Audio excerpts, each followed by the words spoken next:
සිත්නෙත් අසපුව ධර්මානුශාසනාව ඔබ වෙත ගෙන එන්නට සූදානම් වන මොහොතේ ඊට පින්බර දායකත්වයේ දරන්නේ බත්තරමුල්ල පෙළවත්ත පදිංචි සුනිත් තාරක විජේසිංහ වින්ද්‍යා ශාමිකා රත්නායක සහ අකුරැස්ස ෆැෂන් ආකේඩ් ආයතනයේ ඔවුන්ගේ පින්බර දායකත්වය මතින් නමස්කාර පූර්වක ආරාධනා කරනවා සෙනසුරාදා සිත්නෙත් අසපුවේ දේශකයන්න් වහන්සේට ගම්පහ බවුන් පැලස නිර්මාතෘ අවසරයි වන්දනීය පූජනීය වල්පොල ගෞතම ස්වාමින් වහන්සේට ධර්මානුශාසනාව පවත්වන්නට අවසරයි ස්වාමින් වහන්ස.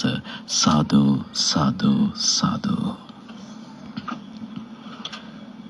සමන්ත චක්කවාලේසු අත්‍රා ගච්ඡන්තු දේවතා සද්ධම්මං මුනි රාජස්ස සුනන්තු සග්ග මොක්ඛදං ධම්ම ශ්‍රවණ කාලෝ අයං බදන්තා ධම්ම ශ්‍රවණ කාලෝ අයං බදන්තා ධම්ම ශ්‍රවණ කාලෝ අයං බදන්තා. නමෝ තස්ස භගවතෝ අරහතෝ සම්මා සම්බුද්දස්ස නමෝ තස්ස භගවතෝ අරහතෝ සම්මා සම්බුද්දස්ස නමෝ තස්ස භගවතෝ අරහතෝ සම්මා සම්බුද්දස්ස. සාදු සාදු සාදු. ගරුතර මහා සංඝරත්නයන් අවසරයි ශ්‍රද්ධාවන්ත පින්වත්නි, අද සෙනසුරාදා සිත්නෙත් අසපුවේ පළමු පැයට නියමිත උතුම් ධර්මානුශාසනාව සඳහා ඉතාමත්ම ගෞරවයෙන් දායකත්වයෙන් එකතු වෙනවා බත්තරමුල්ල පෙළවත්ත පදිංචි සුනිත් තාරක විජේසිංහ මහත්මයා, වින්ද්‍යා ශාමිකා රත්නායක මැතිණිය ඇතුළු ෆැෂන් ආකේඩ් ආයතනයේ පින්වතුන් විසින් සුපුරුදු දායකත්වයක්, හුරු පුරුදු කල්‍යාණ මිත්‍ර දායකත්වයක්. ඉතින් ඇත්තන් බොහෝ කලක් සිට net fm සිත්නෙත් අසපුවත් එක්ක සම්බන්ධ වෙන පිරිසක්. ඒ ඇත්තොත් ඔබ හැම දෙනාගේමත් සියලු සත් ප්‍රාර්ථනා සඵල වෙන්නට කියලා අපි ඊ타මත්ම මෙත්සිතින් කරුණාවෙන් ඔබ සියලු දෙනාටම ආශිර්වාද කරනවා. පින්වත්නි, අපිට අද ධර්මානුශාසනාව සඳහා මේ දායකත්වයෙන් එකතු වෙන සුනිත් පුතණුවන් ඉල්ලීමක් කරලා පණිවිඩයක් කියවලා තිබුණා. ස්වාමීන් වහන්සේ, මේ දායකත්වයේ දරන දේශනාව දිනයට ඔබ වහන්සේ විසින් විශේෂයෙන් අරමුණු කරගෙන නොමැති මාතෘකාවක් විශේෂයෙන් නැත්තම් පාරායන ගාථා ඇසුරෙන් සිදු කරපු තථාගතාදි වන්දනා ධර්මදේශනයේදී ඔබ වහන්සේ සිහිපත් කළ වේලුකණ්ඨකී නන්ද මාතාව සහ සරියුත් මුගලන් මහරහතන් වහන්සේලා අතර සිදු වූ ඒ උතුම් සාකච්ඡාව ඇසුරෙන් අද දේශනාව සිද්ධ කරන්න කියලා ආරාධනා කර සිටිනවා කියලා. දායකත්වයේ දක්වන යතන්ගේ විශේෂ ආරාධනය අපේ මීට පෙර වෙච්ච පොරොන්දුවක්. තථාගතාදි වන්දනා උතුම් වැඩසටහන තුන්යම පුරා එදා සිදු කරද්දී අපි කියා දුන්නේ පාරායන ගාථා අද දවස වෙනකොට බොහෝ දෙනා අදටත් කතා කරනවා. සමහරලාට ස්වාමීන් වහන්සේලා අපිට කතා කරනවා. ඉතින් ඒ පාරායන ගාථා ඇසුරෙන්, පාරායනානු ගීති ගාථා ඇසුරෙන් එදා අපි කරපු ඒ උතුම් විග්‍රහය, බුදු ගුණ වරුණ ශ්‍රවණය කරන සියලු ශ්‍රාවකයන් බලාපොරොත්තුෙන් හිටියා. එදා අපි කිව්වා වේලුකණ්ඨකී නන්ද මාතාව ගැන. ඇයගේ ජීවිතයේ ආශ්චර්ය ධර්ම කීපයක් සඳහන් උතුම් සූත්‍රයක්. අපි ඒ සූත්‍රය ඉදිරියේ කියා දෙන්නම් කියලා වෙච්ච පොරොන්දුව සුනිත් මහත්මයාගේ ඉල්ලීමත් එක්කම අද දවසේ අපි හිතුවා කතා කරන්නට ඕනේ කියලා. පින්වත්නි, මේ උතුම් බුද්ධ ශාසනයේ තථාගතයන් වහන්සේලාගේ ආශ්චර්යමත් ශ්‍රාවකයන්ට අපූර්ව අනන්ත ගුණ තියෙනවා. පැවිදි ශ්‍රාවකයන්ට විතරක් නෙමෙයි ගිහි ශ්‍රාවකයන් අතරේ පවා බුදුරජාණන් වහන්සේගේ ශ්‍රාවකෙක් නම් විශේෂ ගුණ තියෙනවා. ඒ ගුණ වර්තමානයේ අතරේ තියෙනවා. අපි දකිනවා බුදුරජාණන් වහන්සේව සරණ ගියපු ධර්මයට පැහැදීමක් තියෙන අය සමාජය තුල විශේෂ ප්‍රශංසාවලට ලක් වෙනවා. මෙයා මේ වගේ ගතිගුණ තියනවා කියලා. එතකොට එහෙම ගතිගුණ තියෙන ඒ වගේ විශේෂ අර සමාජයේ අනිත් අය අතරින් ඉස්මතු වෙන වටිනා ගුණධර්ම තියෙන ශ්‍රාවකයෝ අපේ වර්තමානයේ දකිනවා. හැබැයි එදා පින්වත්නි මීටත් වැඩිය මාර්ගඵල ලැබපු උත්තම චරිත ශාසනය තුල ගිහි ගෙදර පවා හිටියා.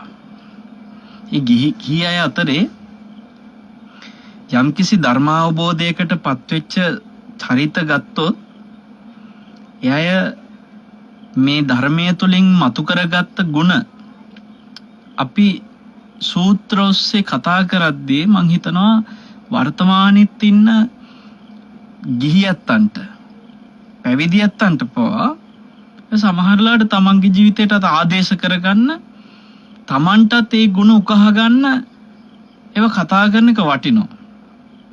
ඒ නිසා මේ වගේ සූත්‍ර ත්‍රිපිටකය තුල බොහෝ තියෙනවා. රහතන් වහන්සේලා මේවා ඊටාම ගෞරවයෙන් කටපාඩමින් අරගෙන ආවා. අංගුත්තර නිකායේ සත්තක නිපාතයේ තියෙන සූත්‍රයක් පින්වත්නි අද මේ කතා කරන සූත්‍රය නන්ද මාතු සූත්‍රය. නන්ද මාතාව කියලා කියන්නේ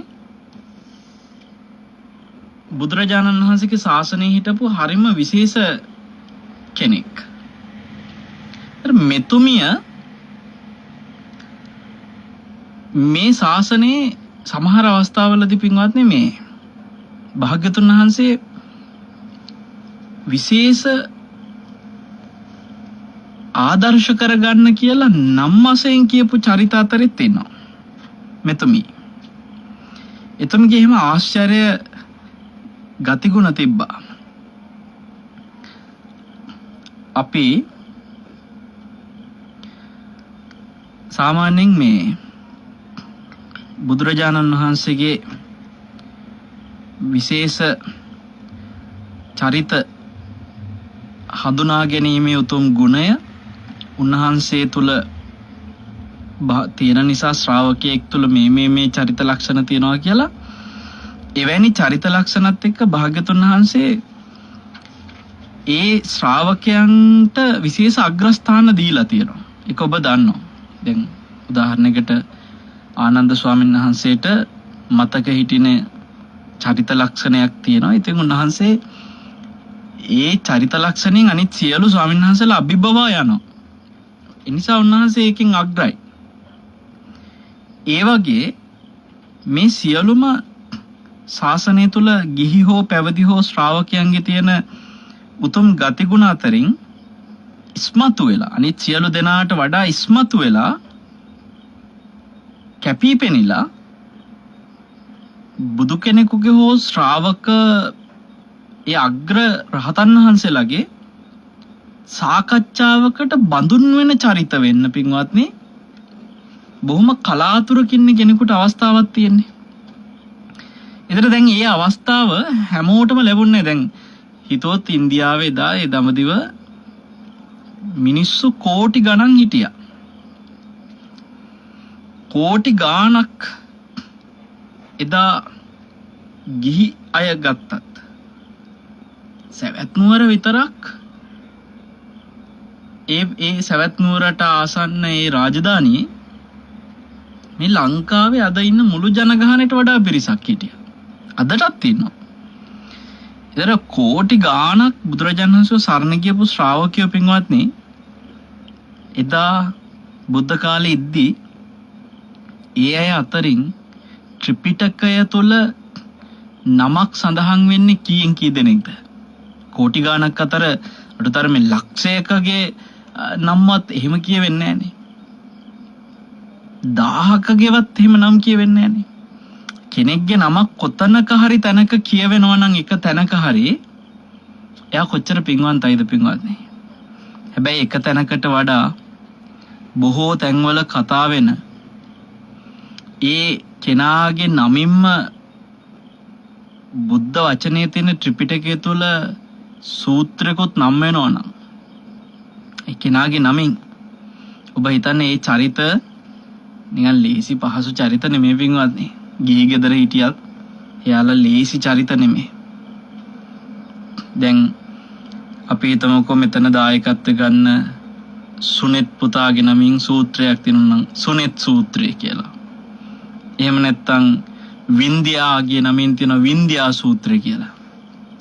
එයාලගේ නමින් එහෙම සූත්‍රයක් බුද්ධ වචනය සහිත මේ ත්‍රිපිටකයේ සංගායනා වෙනවා නම් රහතන් වහන්සේලා වැඩ ඉන්න කාලේ මං කියන්නේ සුනෙත්ලා වින්ද්‍යාලා වගේ ඒගොල්ලෝ බුද්ධ කාලේ ඉඳලා එදා ඒ තමන්ගේ නමින් එහෙම සූත්‍රයක් නම් වෙලා අවුරුදු 10 ගාණක් රහතන් වහන්සේලා ඒ නම සහිත සූත්‍රයක් කටපාඩමින් අවුරුදු 10 ගාණක් දරාගෙන ඇවිල්ලා රහතන් වහන්සේලාගේ සියතින්ම ඒ නම තියෙන සූත්‍රෙත් ග්‍රන්ථාරූඪ වෙලා ස්වාමීන් වහන්සේලා ඒ නම තියෙන සූත්‍රය බොහෝ දෙනාට මාතෘකා කරගෙන ධර්මදේශනත් කරනවා නම් එයා පින්වත්නි මොනතරම් පින්වන්තයිද කියලා හිතන්නකෝ. දැන් අද මේ දේශනේ ගත්තා ලක්ෂ සංඛ්‍යාත පිරිසක් මේ රට පුරා මේ දේශනයක් ශ්‍රවණය කරනවා. ස්වාමීන් වහන්සේලා අවුරුදු 2000 ගණක් ගිහලා තාමත් කතා කරනවා. ඊම තත්යකටපත් වෙන්න මොනතරම් ප්‍රබල පිනක් තියෙන්න ඕනේද, මොනතරම් ශ්‍රේෂ්ඨයිද ඒ චරිත. මේ මතක තියාගන්න මේ අපි කතා කරන නන්ද මාතා කියන ඒ උත්තමාවි ගත්තත් මේ අය නිකන් අය නෙමෙයි පින්වත්නි. මේ අනන්ත සසරේ පතාගෙන ආපු චරිත. ඒ වෙනුවෙන් බොහෝ පාරමිතා පුරපු චරිත මේගොල්ලෝ. මොකද මේ බුදුරජාණන් වහන්සේගේ අග්‍රම ශ්‍රාවකයන් වහන්සේලා දෙනම වෙන සාරිපුත්ත මොග්ගල්ලාන මහරහතන් වහන්සේලා වගේම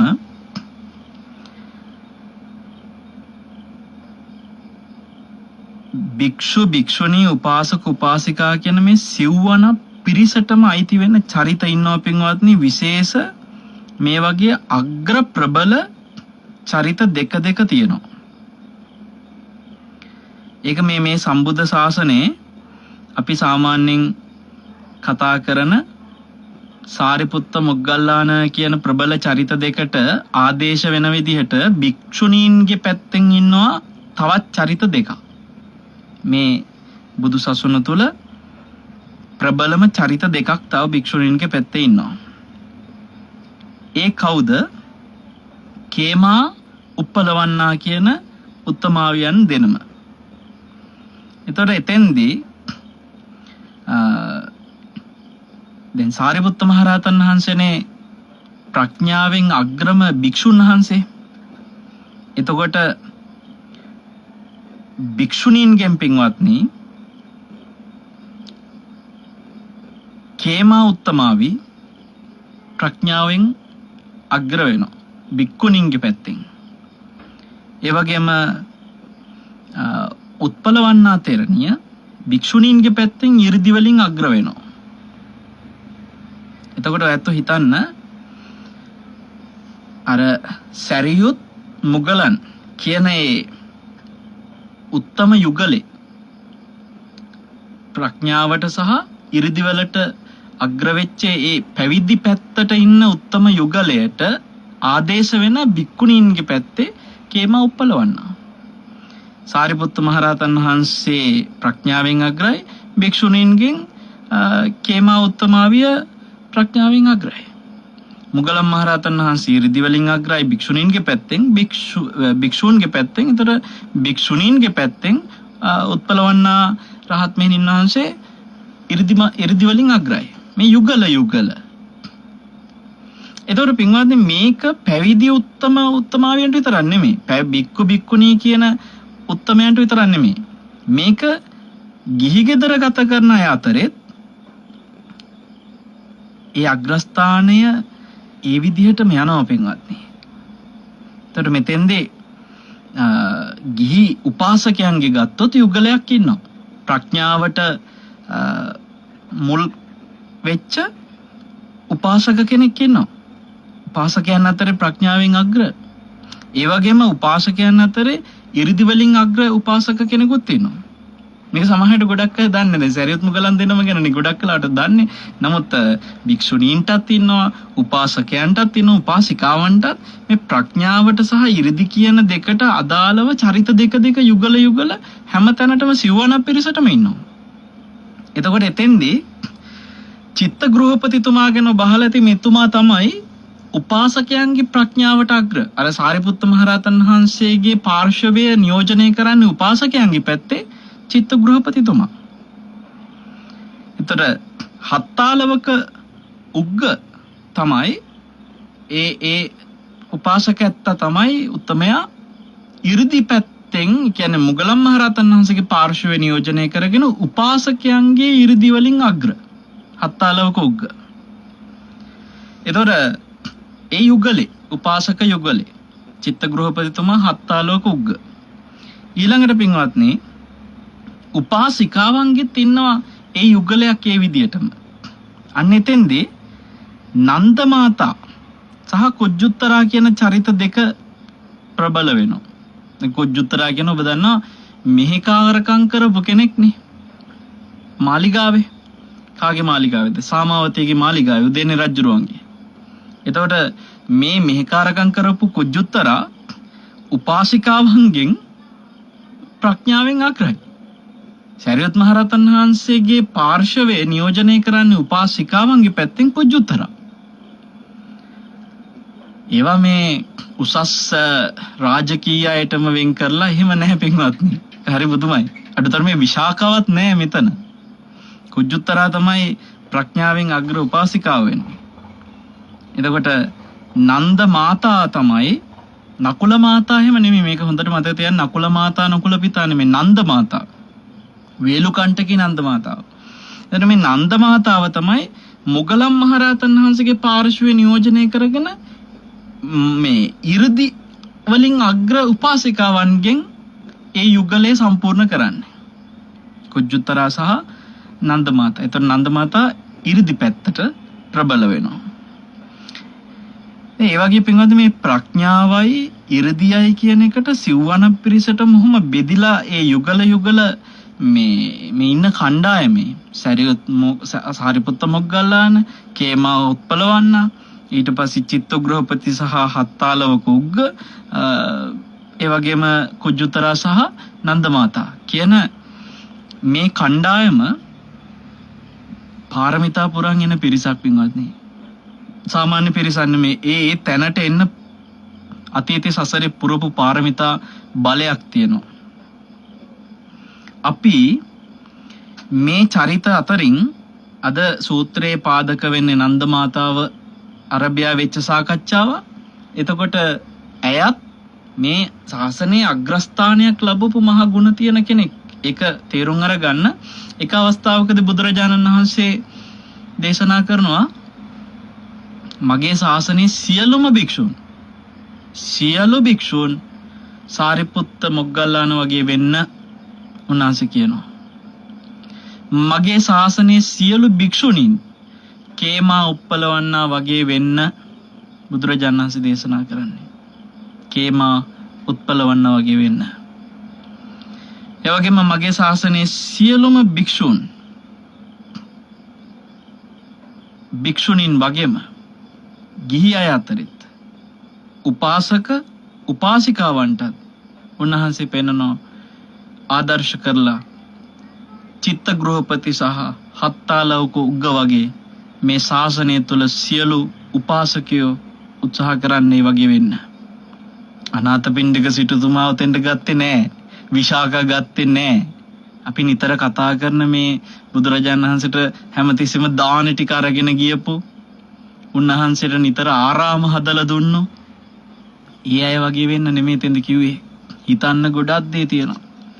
මේ චරිත පැවිදි ඇත්තෝ පින්වත්නි මේ අරහත්වයෙන් තමයි තමන්ගේ ජීවිතේ පරිනිර්වාණයට පත් වෙන්නේ.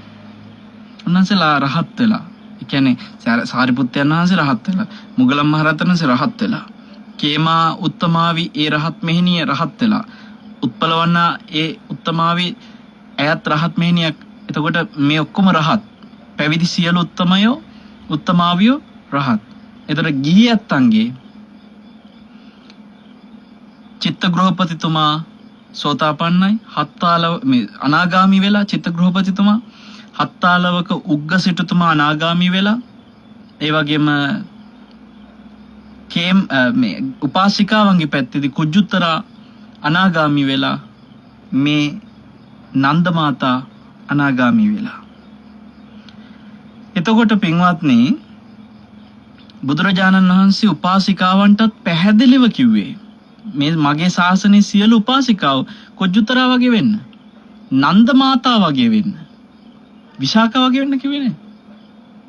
මොකද විශාඛා සෝතාපන්නයි.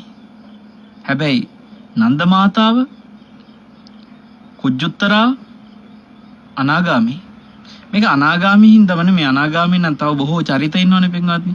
මෙතන අර ඔබට දැන් මම ඒක තමයි තේරුම් කරලා දුන්නේ. මෙතන යුගල යම්කිසි සසරේ පතාගෙන පාරමිතා පුරාගෙන ආපු මහා ප්‍රබල චරිත ටිකක්. ඇත්තටම ගත්තොත් එහෙම භික්ෂූන්ගෙන් අග්‍රම දෙනම සාරිපුත්ත මොග්ගල්ලාණන්. ඒ උත්තමය තමයි භික්ෂූන් පෙළ ගැස්සුවොත් මේ බුද්ධ ශාසනයේ සියලු භික්ෂූන් ඉස්සරහෙන්ම ඉන්නේ සාරිපුත්ත මොග්ගල්ලාණ කියන අග්‍ර චරිත දෙක.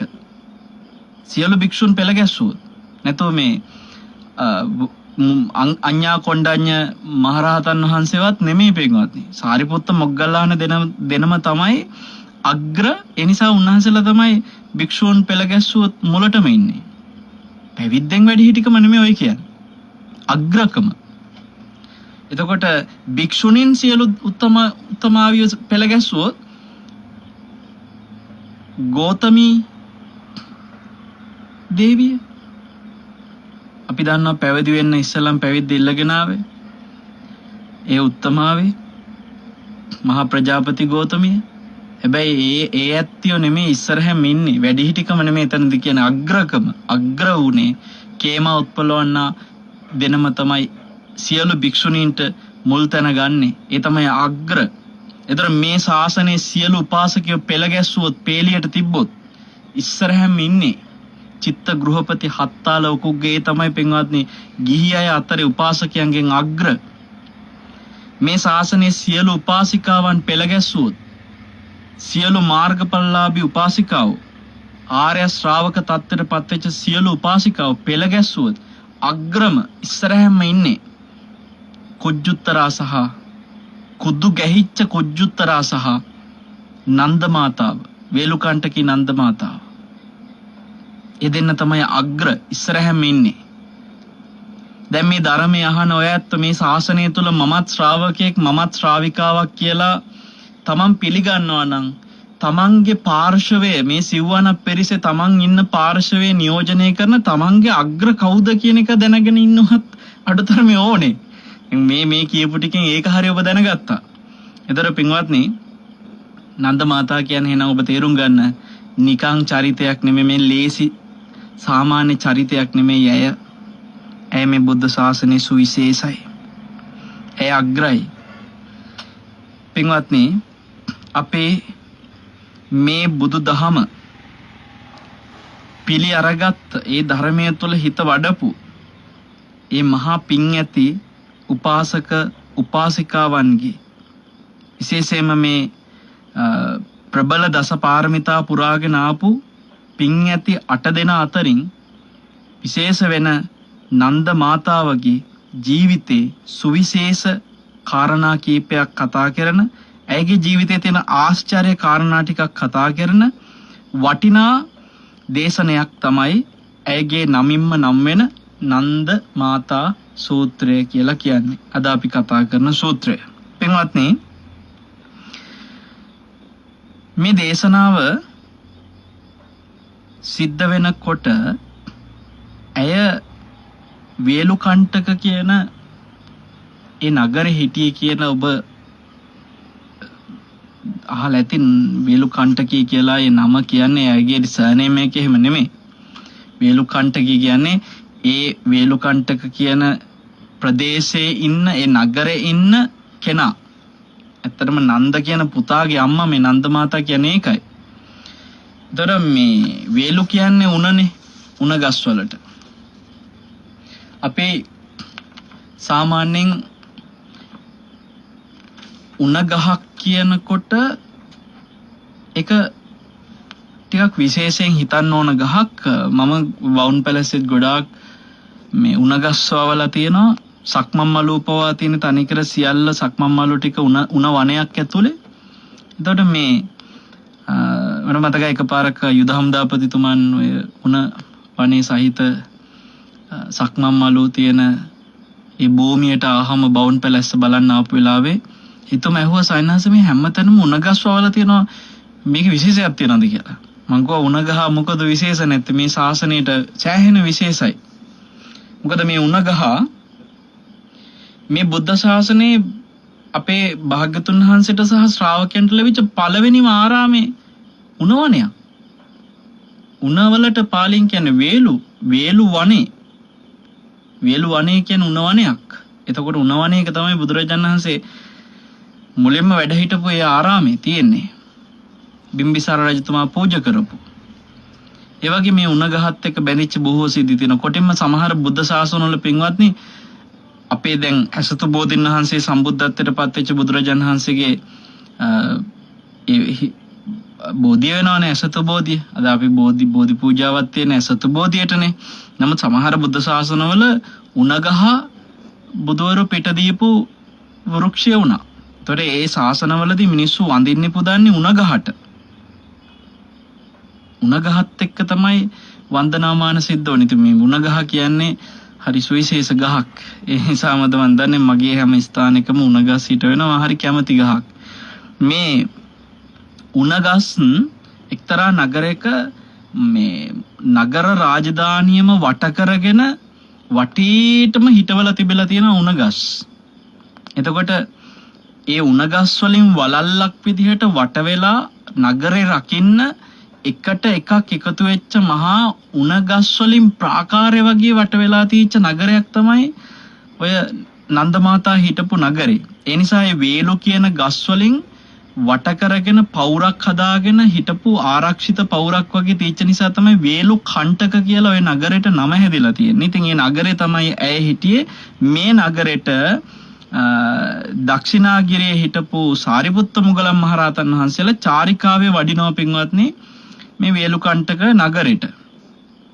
ඔය වඩින අතරේ පාන්දරින් එක්තරා දවසක පාන්දරින් අපේ මේ කතා නායිකාව නන්ද මාතා උපාසිකාව පාරායන ගාථා ඊටාම මිහිරට සජ්ජායන කරනවා.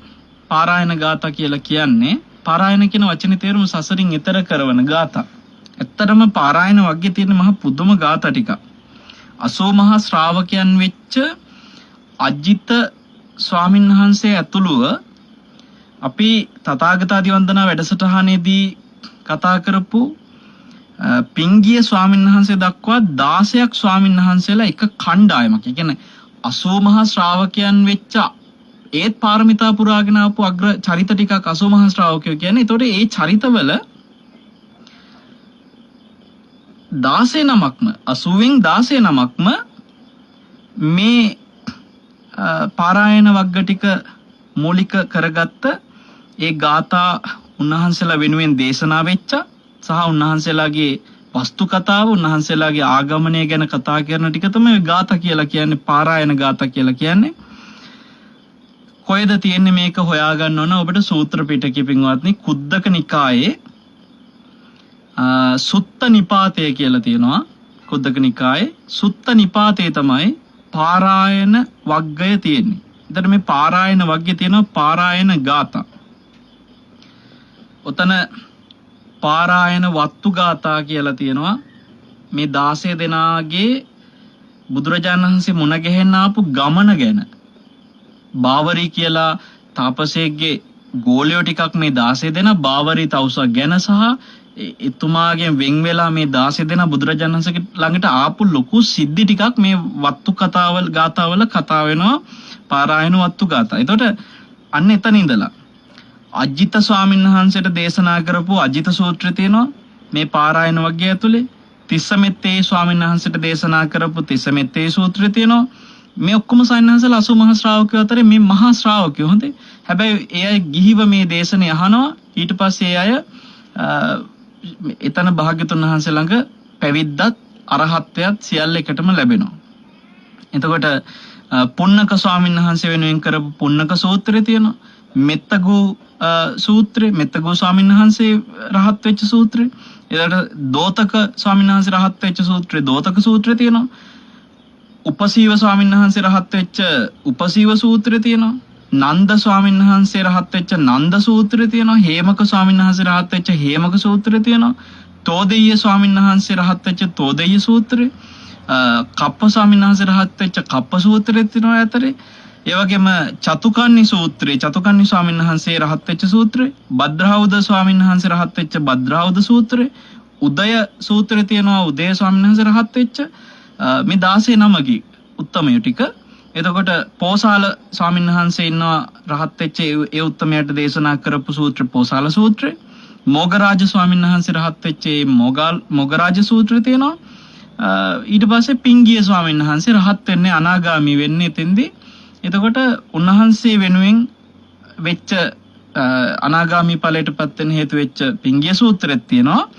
ඊට පස්සේ තමයි පාරායන ඒ අනුගීති ගාථා රේදා අපි තථාගතාදි වන්දනා වැඩසටහනට මාතෘකා කරගත්ත ගාථා ටික තියෙන පින්වත්නි.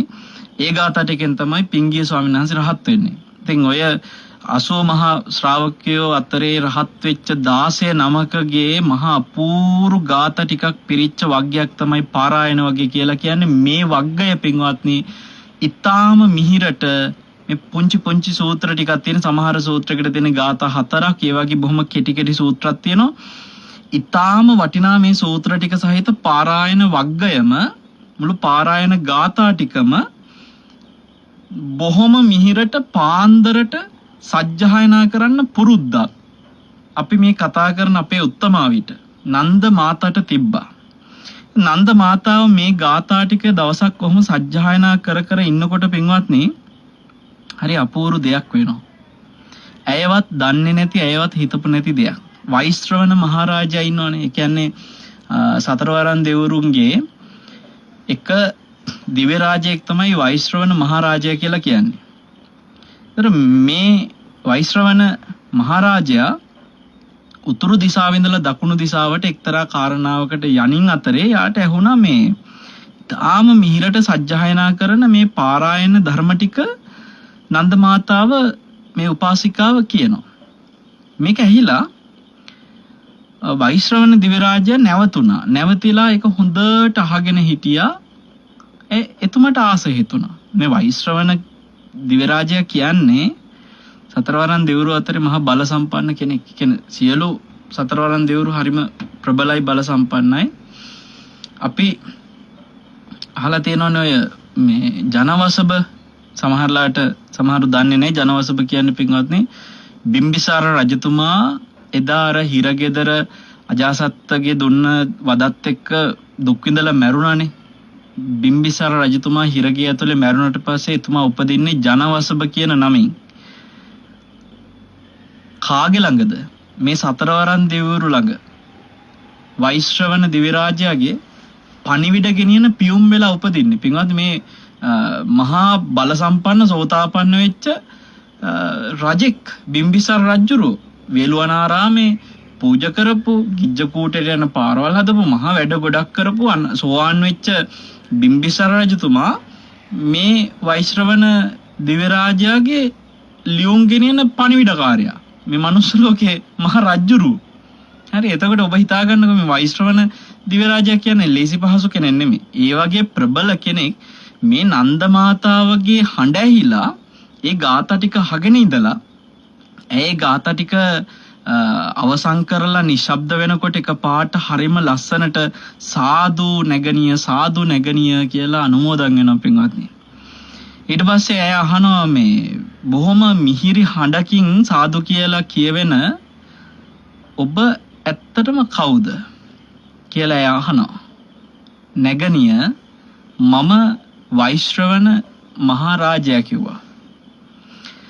එතකොට සාදු කියලා එහෙමනම් මම මේ දේශනා කරපු ආශ්චර්යමත් දහම් පරියාය ඔබට මේ දහම් පරියායේ සියලු පින පඳුරක් මේක තෑග්ගක් විදිහට ඔබ ගන්න කියලා ඇය වෛශ්‍රවණ දිව්‍ය රාජයාට මේ පින තෑග්ගක් විදිහට අනුමෝදන් කරනවා. පින්වත්නි මෙතුමා ඒ වෙලාවේ තව ආරාධනයක් කරනවා. නැගණිය මට ඒ තෑග්ග විතරක් ඒක අනුමෝදන් වෙනවා. ඊටාම සතුටින් ඒක මට මහා තෑග්ගක්. ඒක මට ලොකු පඳුරක්. ඒ පින මට තව පිනක් ඕනේ නැගණිය. මට තෑග්ගක් විදියට තව පිනක්. ඒ තමයි හෙට මේ වේලුකණ්ඨක නගරෙට භික්ෂු සංඝයා වඩිනවා නිකන් නෙමේ සරියුත් මුගලන් මහරහත් උත්තමය දෙනමත් එක්ක. ඔබට පුළුවන් නම් ඒ උත්තමයන්ට හෙට දානි පිළියෙල කරලා දානි පූජා කරන්න මටත් ඒ පින තවත් තෑග්ගක් විදියට අනුමෝදන් කරන්න කිව්වා. හොඳයි කියලා ඇය පිළිගන්නවා. ඒ වගේම ඇය තාම ගෞරවයෙන් සරියුත් මුගලන් මහරහතන් වහන්සේලාටත් එක්ක දානි පිළියෙල කරලා පින්වත්නි පහවදාම මේ මහා සංඝයා වැඩ ඉන ආරාමයට පණිවිඩයක් යවනවා. දානි පිළියෙල කරලා තියෙනවා නන්ද මාතාවගේ නිවසට වැඩම කරලා ඔබ වහන්සේලා සියලු දෙනා වහන්සේලා දානි පිළිගන්න කියලා. පින්වත්නි මේ පණිවිඩයට සාරිපුත්ත මොග්ගල්ලාන උත්තමයන් ඇතුළු මේ සියලු භික්ෂු සංඝයා පාන්දරින්ම ඉති උදෙන්ම සිවුරු මේ පොරවගෙන පාත්‍ර සිවුරු අරගෙන වඩිනවා මේ නිවසට. වැඩම කළා ඊටාම ගෞරවයෙන් පිළිල කරලා තිබ්බ ප්‍රණීත මේ භෝජන ඔක්කොම වළඳලා ඉවර වෙලා අත සෝදලා සියල්ල අවසන් වුණාට පස්සේ පින්වත්නි ඇය බොහොම ආසාවෙන් පැත්තකින් වාඩි වුණා. සාරිපුත්ත මහරහතන් වහන්සේ ප්‍රශ්නයක් අහනවා නන්ද මාතාව අපි වඩිනවා කියලා කවුද ඔබතුමියට කිව්වේ? දැන් ප්‍රශ්නයන්නේ මේ වැඩිය හැටියේ එකපාරටම දාන ටික ලෑස්ති කරලා ගෙදර කවුරුත් දන්නෙත් නෑ එහෙම කියලා නෑ කවුරුවත්. එතකොට අපි වඩිනවා කියලා ඔබතුමිය කොහොමද දන්නේ? කිව්වා ස්වාමීනි මම පාන්දර මෙහෙම පාරායන ධර්මයේ මිහිරට සජ්ජායනා කර ඉන්නකොට මේ විදියට වෛශ්‍රවණ දිව්‍ය රාජය ඇවිල්ලා තමයි මට මේ විදිහට මගේ ඒ පිනත් අනුමෝදන් වෙලා තවත් පිනක් ඕනි කියලා මේ පණිවිඩය කිව්වේ කියලා. ඉතින් මේ මුළු සිද්ධිය ඇහුවට පස්සේ පින්වත්නි ඒක සියල්ල කියලා ඉවර වෙලා ස්වාමීනි මම යම්කිසි පිනක් මේ වෙලාවේ රැස් කරගත්තා නම් ඒ සියලු පින වෛශ්‍රවණ මහරජයාට සැප පිණිසම වේවා කියලා අනුමෝදන් කරනවා. ඒ පින අනුමෝදන් කරලා ඉවරනකොට සාරිපුත්ත මහරහතන් වහන්සේ ප්‍රශ්නයක් අහනවා. ඇතරම ඒක ප්‍රශ්නයකට වඩා ඇයගේ තියෙන ආශ්චර්ය ස්වභාවය මේ වගේ ප්‍රබල චරිතයක් එක්ක ඇසුරු කරන්න ඔබ මහා මේ හරි පින්වන්තයිනේ කියන මේ ඒ ආශ්චර්ය බව ගැන කියනවා. මට මෙතනදී තව පොඩි දෙයක් කියන්න තියෙනවා පින්වත්නි. ඇත්තටම දැන් වෛශ්‍රවණ දිව්‍ය රාජ්‍යයට මේ පින අනුමෝදන් කරනවා කියලා ඇය තමයි කියන්නේ. ඒක හරි විශේෂ දෙයක්. දැන් අපි සාමාන්‍යයෙන් අද ඔය දේ උනා නම් වෙන්නේ පින අනුමෝදන් කරන්න ඕන වෙන වෛශ්‍රවණ දිව්‍ය රාජයාගේ නම ලියලා ස්වාමීන් වහන්සේ ළඟ තියයි. ස්වාමීන් වහන්සේ මේ වෛශ්‍රවණ දිව්‍ය රාජයාට මේ පින අනුමෝදන් කරන්න කියලා.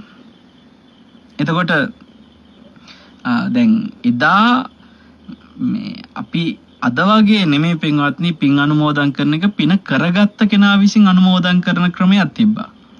දැන් ඇත්තට මේක කියන්න කාලෙත් මදි. නමුත් මේක කිව යුතුම දෙයක්. සමහර ලාවට දානෙකදී දැන් ඔය ධර්ම දේශනාවලදී එක්ක මැරිච්ච කෙනාට පින් දෙනවා. හාමුදුරුවෝ එයාගේ නම් කියලා සාදු කියන්න කිය පින් දෙන තැනදී අර ගෙදර ඉන්න ප්‍රධාන සමාජිකයෝ ටික තමන්ගේ අර මැරිච්ච කෙනාට පින් දෙන මානසිකත්වය ඔලුවට ගන්නෙ නෑ. ඒ වෙලාවේ මේ අටපිරිකර අත ගස ගස යනවා. මෙහෙන් ආන්දරෝ පින් දෙනවා. අර අටපිරිකර අත ගස ගස යනකොට ඉතින් ඇවිල්ලා එන සුනිමල් නිමල්ලා කමල්ලා එක්ක මේ යන්න එපා දැම්ම යන්න එපා කාලේ යන්න කිය ඕවා කී දැන් අටපිරිකර අත ගස ගස යනවා. අරහේ හාමුදුරුවෝ පින් දෙනවා. දැන් එක්කෝ 7 දවස් 3 මාසෙ කියමුකෝ බණ ඉවර වෙලා හාමුදුරුවෝ මැරිච්ච කෙනාට පින් දෙද්දි මෙයා අර කාලේ යන්න එපා දැම්ම පොඩ්ඩක් ඉන්න දැන් දාවේ කී අහහ අටපිරිකර අත ගස ගස යනවා. ඇත්තටම මොකද වෙලා තියෙන්නේ? බණ ටික අහගෙන ඉඳලා ඥාතියට පින් දෙන්න ඕන තැන තමන්ගේ මනසේ ඒ හැඟීම ඇති කරගන්න තියෙන වෙලාවෙ ඒක ඇති කරගන්නේ. අනිත් එක යාලා හිතන් ඉන්නේ අපි දෙන්න ඕනේ කියලා නෙමෙයි. ඥාතියා ඕන එකක් කරා ඊ අටපිරිකර අතක ගහයයි. එයි නෝන දුවන කුස්සියට හාමුදුරන්ට ගිලම්පස ටික ගේන්න මහත්තයා දුවන අටපිරිකර ටික අත ගස්ස ගස්ස යන්න. ඒ සමහරලාට ගෙදර සමාජිකයෝ ටික හිට මෙහෙට ගියා. පින් ටික අනුමෝදන් කරන්නේ බණ අහපු වටේ පිටේ ආපු අනිත් කට්ටිය. මේ වගේ දේවල් ඕන තරම් තියෙනවා කියනවනම් කාලේ ප්‍රශ්නයක් තියෙන හින්දා ලොකෝට කියන්න බෑ. හැබැයි මේ මිනිස්සු හිතාගෙන ඉන්න පින්වත්නි හාමුදුරුවන්ගේ කටින් කියවෙන්න ඕනේ. කියවුනොත් හරි. මැරිච්ච කෙනාගෙනම හාමුදුරුවෝ කියලා එයාට පින් අනුමෝදන් වේවා කිව්වනම් එච්චරයි වෙන්න ඕනේ. දැන් මේ දායකත්ව දේශනාවක දුන්නා දායකත්වයේ අදාළ කාරණා ටික කියලා ඒ ඥාතින්ගේ නම් හාමුදුරුවන්ගේ කටින් කියවුනොත් එහෙම පින් අනුමෝදන් වෙනවා කියලා හිතනවා. ඇත්තටම පින්වත්නි අපේ තේරුම් ගන්න ඕන දෙයක් එදා බුද්ධ කාලේ ශ්‍රාවකයා විසින් තමයි මේක කිව්වේ. දැන් බලන්න යදිදම් බන්තේ දානේ පුඤ්ඤං හිතං වෛස්සවනස්ස මහරජස්ස සුඛාය හෝතු. මම මේ දානෙන් රැස් කරගත් පින වෛශ්‍රවණ මහරජයාට සැප පිණිස හේතු වේවා. කවුද කිව්වේ? සරියුත් මහ රහතන් වහන්සේ නෙමෙයි කිව්වේ. නකුලම මේ නන්ද මාතාව කිව්වේ පින්වත්නි. අන්නේ නිසා ඔබ හොඳට මතක තියාගන්න මේක ඔබේ මොවින් කියවෙන්න ඕන එක. කඩුතරමේ ඔබේ හිතින් හරි හැඟීම ඇති කරගන්න ඕන එක. හාමුදුරුවෝ කටින් කියවෙන්න නෙමෙයි. මෙතන සරියුත් මුගලන් දෙනම කිව්වේ නෑ මේ පින අසවල් දිව්‍ය රාජ්‍යයට හේතු වේවා කෝ සාදු කියන්න පින්වත්නි කිව්වේ නෑ. නන්ද මාතාව ඒක කිව්වට පස්සේ සරියුත් මහ රහතන් වහන්සේ අහනවා නන්ද මාතාව මේ හරිම ආශ්චර්යයි. ඔබ මේ වගේ මහා දිව්‍ය පුත්‍රයෙක් එක්ක කතා කරන්න ලැබිච්ච එකම ඔබේ තියෙන හරිය ආශ්චර්යමත් බවක් ඔබ හරිම මේ පින්වන්තයි මේක අద్භූතයි. සරියුත් මහ රහතන් වහන්සේ වගේ චරිතයක් පින්වත්නි එහෙම කියන්නේ හේතුවක් ඇතුවනේ. ඒ වගේ උත්තමයෙක් කියන්නේ ඒ දිව්‍ය රාජ්‍යම් එච්චර මහේසාක්‍ය නිසා. ඒසා මහේසාක්‍ය දෙවි කෙනෙක් ඇවිල්ලා ඇත්තටම එහෙම ගිහි ශ්‍රාවක ශ්‍රාවිකාවක කතා කරපු අවස්ථා හරිම විරලයි.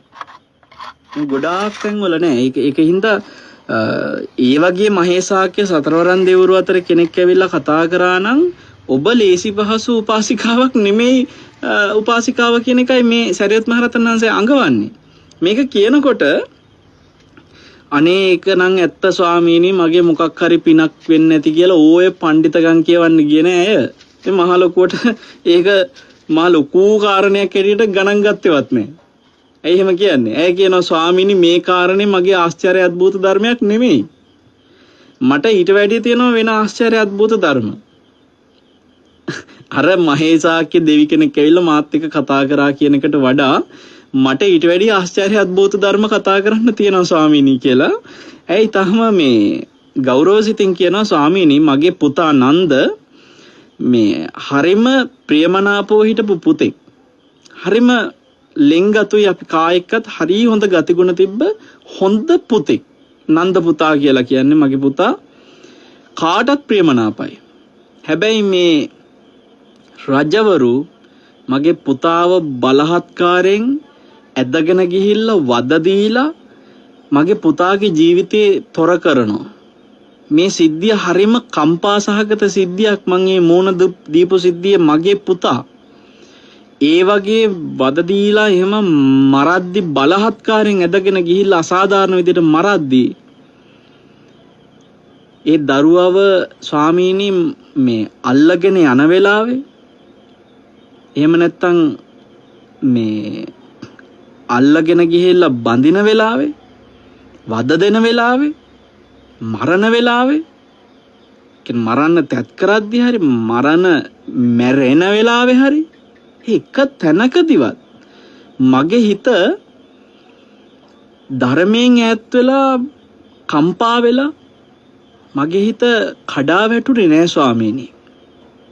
අර හැම අවස්ථාවකම දැකලා ඒකට මෝන දෙද්දී එක තැනකදීවත් මගේ හිතේ කිසිම වෙනසක් ඇති වුණේ නෑ, ධර්මයෙන් පිට ගියේ නෑ ස්වාමීනි.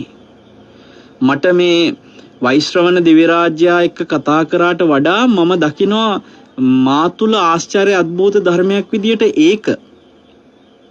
මගේ පුතාට වද දෙද්දි මගේ හිත මං රැකගත්ත විදිය ස්වාමීනි මම ඒක දකිනවා ආශ්චර්යමත් කාරණයක් විදියට. ස්වාමීනි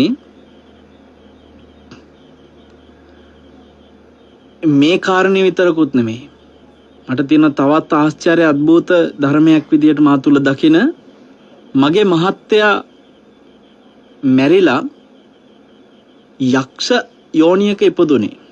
මගේ මහත්තයා අනේ ස්වාමීනි මේ ඒ යක්ෂ යෝනියේ ඉඳලා යා මගේ ඉස්සරහා පෙනී හිටියා කලින් ස්වරූපෙම. එයා එහෙම පෙනීදි මා තුල ස්වාමීනි කිසිම කම්පාවක් ඇති වෙලා මගේ හිත ධර්මයෙන් ඈත් වෙලා පීඩනයකටපත් වෙලා මං ඒ වෙලාවේ ස්වාමීනි සැලුන්නේ නැහැ. මම හිත රැකගත්තා ධර්මයේ තුල.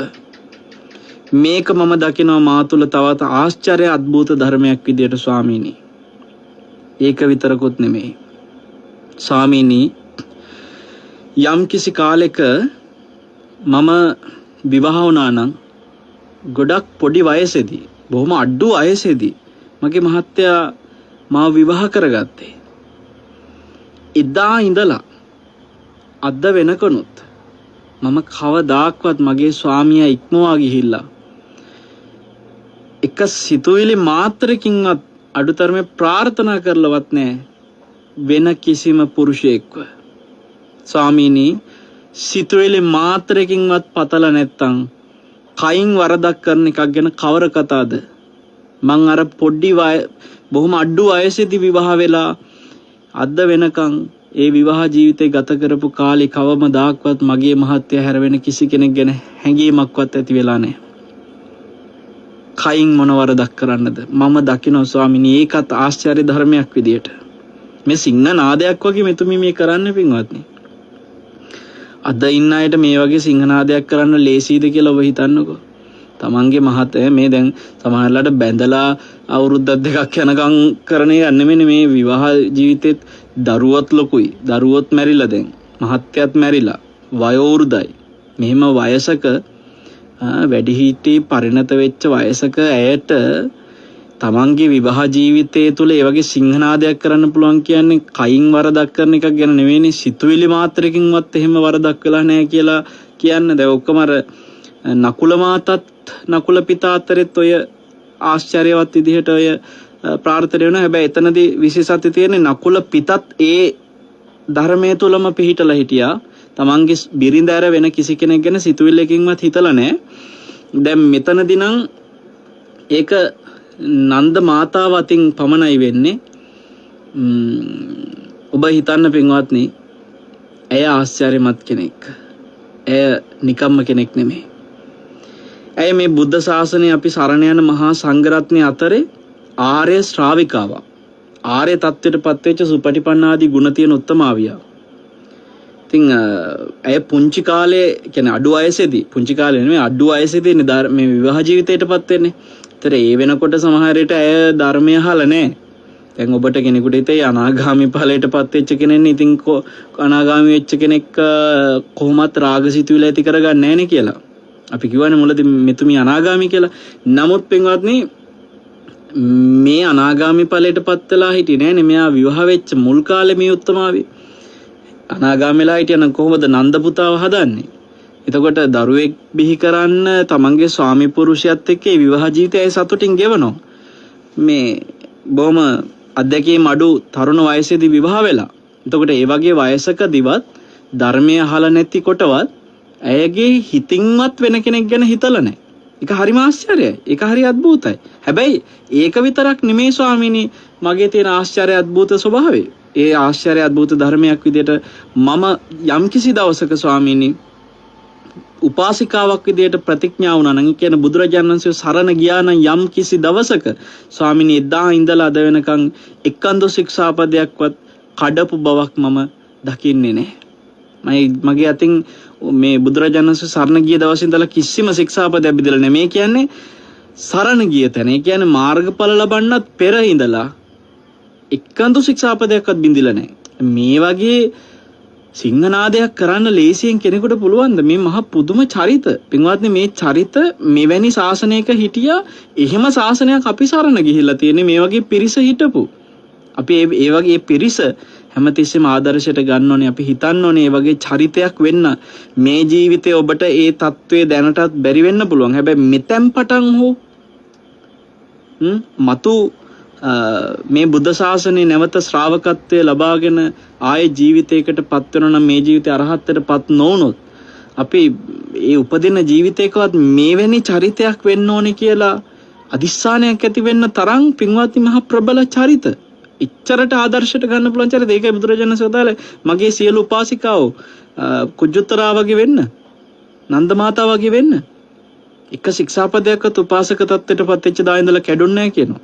දැන් ඔය කුජුත්තරා හැම ඔබ දන්නවා හොරකම් කර හිටපු කෙනෙන්නේ රජමාලිකාවේ මල් වලින් අර අතයටින් අල්ලස් කියන්නේ අතයටින් ගත්තා. දැන් ඔය දේශපාලකයෝ පාරවල් හදද්දී අර මේක කරද්දී මේ ගන්නවා වගේ කරපු කෙනෙක් තමයි කුජුත්තර. හැබැයි සෝතාපන්න ඵලයටපත් වෙලා ඒ පළවෙනි ධර්ම දේශනාව හොපු දවසේම සෝතාපන්න ඵලයටපත් වෙලා කෙලින්ම අර හොරකම් අතහැරලා දාලා ධර්මයට ආවා. අන්තිමට ඇය අනාගාමී ඵලයටමපත් වෙනවා.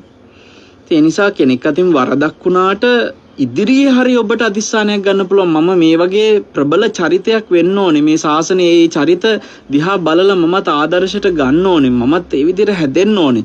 මගේ තියෙන හැම මේ අබල දුබලකම් මං හදා ගන්න ඕනේ කියන අදිස්ථානෙ පින්වත් එනවනම් එයා පින තියෙන කෙනෙක්. ඔබට මේ වෙලාව වෙනවනම් ඔබ පින තියෙන කෙනෙක්. ඔබ මේ ශාසනය තුල හිසතෙන් මැරෙන එකක් නෑ. ඔබට අදිස්ථානෙ එන්න තරම් ඔබ පින්වන්ත නම්. ඉතින් කියනවා මට මේ විතරක් නෙමෙයි ස්වාමිනී මේ පළවෙනි ධ්‍යානයේ තියෙන ධ්‍යාන ලක්ෂණ ටික ගැන කියනවා. දෙවෙනි ධ්‍යානයේ ලක්ෂණ ටික, තුන්වෙනි ධ්‍යානයේ ලක්ෂණ, හතරවෙනි ධ්‍යානයේ ලක්ෂණ. මම ඒවා කෙටියෙන් එකින් දීර්ඝ වේ ටික කියන්නේ. ඒ ලක්ෂණ එකින් එක කියන අය කියලා මේ සියලුම ධ්‍යානවලට කැමැති විදියට මම සමවැදිලා වාසය කරනවා. අන්න ගිහි ගෙදර පින්වත්නි පළවෙනි දෙවෙනි තුන්වෙනි හතරවෙනි ධ්‍යාන වලට ඕන වෙලාවට සමවදින්න ඒ දක්ෂයි කියනවා. ඇයට කැමති වෙලාවට සමවැදිලා වාසය කරන්න ඇයට පුළුවන් කියනවා. එතකොට ඒකත් ආශ්චර්ය ධර්මයක් ස්වාමීනි. මේවා අහනකොට නන්ද මාතාවෙනි ආශ්චර්යයක්. නන්ද මාතාවෙනි මේක අద్భుතයි කියලා සාරිපුත්ත මහ රහතන් වහන්සේ අනුමෝදන් වෙනකොට ස්වාමීනි ඒකත් ආශ්චර්ය අద్భుත ධර්මයක්ම නෙමෙයි. ඊට වැඩිය දෙයක් තියෙනවා ස්වාමීනි කියලා කියනවා. මට පුළුවන් වෙනවා භාග්‍යතුන් වහන්සේ දේශනා කරපු ධර්මය අහලා ඕරම්භාගයේ සංයෝජන පහම දුරු කරලා ප්‍රහීන කරලා දාලා අනාගාමී ඵලයටපත් වෙච්ච කිමතන අනාගාමී කියන වචනයක් කියන්නේ ඕරම්භාගී සංයෝජන පහ දුරු කරා කියලා කියන්නේ. ඕරම්භාගී කියන එකෙන් අදහස් කරන්නේ පින්වත්නි මේ ලෝක තලවල හීන ලෝක සහ ප්‍රනීත ලෝක කියලා තල දෙකක් තියෙනවා. ප්‍රනීත ලෝක කියලා කියන්නේ කාම ලෝකෙන් උඩින් තියෙන සියලු බ්‍රහ්ම තල ටික ප්‍රනීත ලෝක. ඒවාට උපදින්න කර්ම සකස් වෙන්න සංයෝජන තමයි උද්දම් භාගයේ සංයෝජන. ඒ කියන්නේ රූප රාග අරූප රාග මාන උද්දච්ච අවිජ්ජා කියන සංයෝජන ටික. ඒතර මේ හීන තලේ අර මේ උපදින ලෝකාතරේ ඔය තල දෙකේ ප්‍රනීත තලේ පැත්තකින් තිබුණ පස්සේ හීන තලේ කියලා කියන්නේ මේ කාම ලෝක ටික. ඒ කාම ලෝක වලට සතර පාය මනුෂ්‍ය ලෝක දිව්‍ය ලෝක ටික ඔක්කොමයි තියෙන්නේ. එතකොට මේ සියලු දිව්‍ය ලෝක පවා හීන තලයේ අයිති. මේ ඔක්කොම හීනයි. අර ප්‍රනීත ලෝක වලට පල්ලෙහෙන් තියෙන්නේ. මෙන්න මේ පල්ලෙහා ලෝක වලට ඇදලා තියාගෙන ඉන්න සංයෝජන ටික තමයි ඕරම්භාගයේ සංයෝජන කියලා කියන්නේ. සක්කාය දිට්ඨි විචිකිච්ඡා සීලබ්බත පරාමාස කාමරාග පටික කියලා කියන්නේ අන්නේ ඕරම්භාගයේ සංයෝජන ටික. ඇයි මෙතෙන්දි සරියොත් මහ රහතන් වහන්සේට කියන්නේ ස්වාමීනි මම ඒ සංයෝජන පහ දුරු කරගත්ත මේ බුද්ධ ශාසනය තුල ධර්මය අහලා ඒක ආශ්චර්ය ධර්මයක් හැටියට දකින්න කියන සාදු සාදු කියලා සරියොත් මහ රහතන් වහන්සේ ඒකත් අනුමෝදන් වෙනවා පින්වත්නි. එතකොට මේ නන්ද මාතා සූත්‍රය තුල මේ ආශ්චර්යමත් ලක්ෂණ ටික ගැනයි කතා කරන්නේ. කාලය එක්ක මම මේවා එකින් එක විග්‍රහ කර කර විස්තර කර කර කතා කරේ නෑ. ඔබට සූත්‍රයත් බොහොම කෙටියෙන් කිව්වේ. සූත්‍රයේ ආරම්භයේ කොටසත් සූත්‍රයේ ටිකත් සියල්ල බොහොම සංක්ෂිප්තව කතා කරලා තමයි පැය අවසන් වෙන්නේ. ඉතින් ඔබ දකින්න ඇති අපි සමහරලාවට මේ සරියුත් මහරහතන් වහන්සේගෙන් එදත් ඇය සතුටු වෙන තවත් අනුමෝදන් භුක්තානුමෝදනාවක් සාමාන්‍යයෙන් දානෙන් පස්සේ කරනනේ මේ දේශනෙත් අහලා සතුටු වෙලා අනුමෝදන් වෙලා. ඉතින් මේ දේශනේ එතනින් අවසන් වෙනවා. අපි ගාථා ටිකක් අරගෙන රැයක් කෙලි වෙනකම් කතා කරා දේශනයක්. ඒ වගේ තමයි මේ හැම සූත්‍රයක්ම පැයක් කතා කරනවා කියන්නේ. හරිම සංක්ෂිප්තව කතා කරන්නේ. රැයක් කතා කරද්දී තමයි මේ දේශන දිග ඇරලා බොහොම මිහිරට නිදහසේ අනුමෝදන් වෙන්න ආශිර්වාද වෙන්නේ. අපි කතා කරන්නේ දේශනාවක තියෙන රසය දැනෙන්නේ පින්වත්නි. ඇත්තටම මේ සූත්‍ර හැම එකක් ඇතුළෙම හිතන්න හැංගිච්ච තැන් බොහෝ තියෙනවා. ඔය කියපු කාරණා ටික එක පෙළට මං කිව්වට පින්වත්නි ඕව ඇතුලේ අපිට ගන්න හිතන්න කතා කරන්න බොහෝ ලක්ෂණ තියෙනවා මේ ජීවිතය තුළ. ඔබ අඩු තරමේ අදිස්ථානයක් ඇති කරගන්න යන්නේ මේ වගේ අග්‍ර ශ්‍රාවකයෝ. මේ අර යුගල 8ක අපි ඔබට කිව්වේ සරියුත් මුගලන් මහරහතන් වහන්සේලා, ඊට පස්සේ කේමා උප්පලවන්න රහත් මෙහෙණින් වහන්සේලා, චිත්තග්‍රහපති හත්තාලෝකුග්ග කියන සිටු කියන්නේ ගිහි ගෙදර උපාසක යුගලේ, ඊට පස්සේ කුජුත්තරා සහ නන්දමාතා කියන මේ උපාසිකා යුගලේ කියන මේ චරිත අතරින් තමන් නියෝජනය කරන සිවණ පිරිසේ පාර්ශවයට අග්‍ර වෙච්ච ඒ චරිත හැමතිස්සෙම ආදර්ශයට අරගෙන ඒ චරිත තුළ තියෙන ಗುಣ ඉස්සරහින් ඉන්න අයනේ. පේලියේ අපේ ඉස්සරහින් ඉන්නේ ඔබ උපාසිකාවක් නම් ඔබේ ඉස්සරහින් ඉන්නේ කේමා සහ කුජුත්තරා සහ නන්දමාතා. ඒ අයගේ චරිත ලක්ෂණ මමත් මගේ ජීවිතයට ගන්නවා කියලා පොලිමේ පිටිපස්සේ ඉන්න අපි හැමතිස්සෙම දැක පින්වත්නි ඒ ಗುಣ තමන්ගේ ජීවිතයට උකහාගමු. දැන් මෙයාලා මේ චරිත වලටපත් වෙන්නේ අතීත ශාසනවල එවැනි චරිත ගැන අහනවා. හරි මේ නිකම් මෙතෙන්ට ආව නෙමෙයි. අතීත ශාසනවලදී ඒ චරිත ගැන ඇහුවට පස්සේ අනේ මාත් ඒ වගේ චරිතයක් වෙනවා කියලා සමහරවිට ඇතිවෙච්ච අදිස්ථානකින් ඔවුන් සසර පුරාම පාරමිතා ඒ වෙනුවෙන් පුරනවා. මේ නිකම්ම අහසින් කඩාපත් වෙන එකට හේතු සකස් කරලා ඵලයේ හැටියට මේ தත්වෙට මේ අග්‍ර தත්වලට සහ ඒ අග්‍ර ප්‍රඥාවෙන් අග්‍ර සහ 이르දි වලින් අග්‍ර කියන ඒ தත්වලට මේ අට උත්තමයමපත් වෙන්නේ පින්වත්නි දසපාරමිතා පුරලා. එතකොට එවැනි චරිත අඩුම තරමේ අහලා හරි හිත පහද ගන්න අපිට පිනක් තියෙනවා මේ ධර්මය අදත් අපිට ඇහෙන නිසා. අද සිත්නේ තසපුව නන්ද මාතා සූත්‍රය මේ විදිහට අවසන් කරනවා. පින්වත්නි සංක්ෂිප්තව නමුත් කතා කරපු මේ උත්තමාවියන්ගේ ඒ චරිත දැකලා ඔබ ආර්ය ශ්‍රාවකයන්ගේ ස්වභාවය හිතන්න.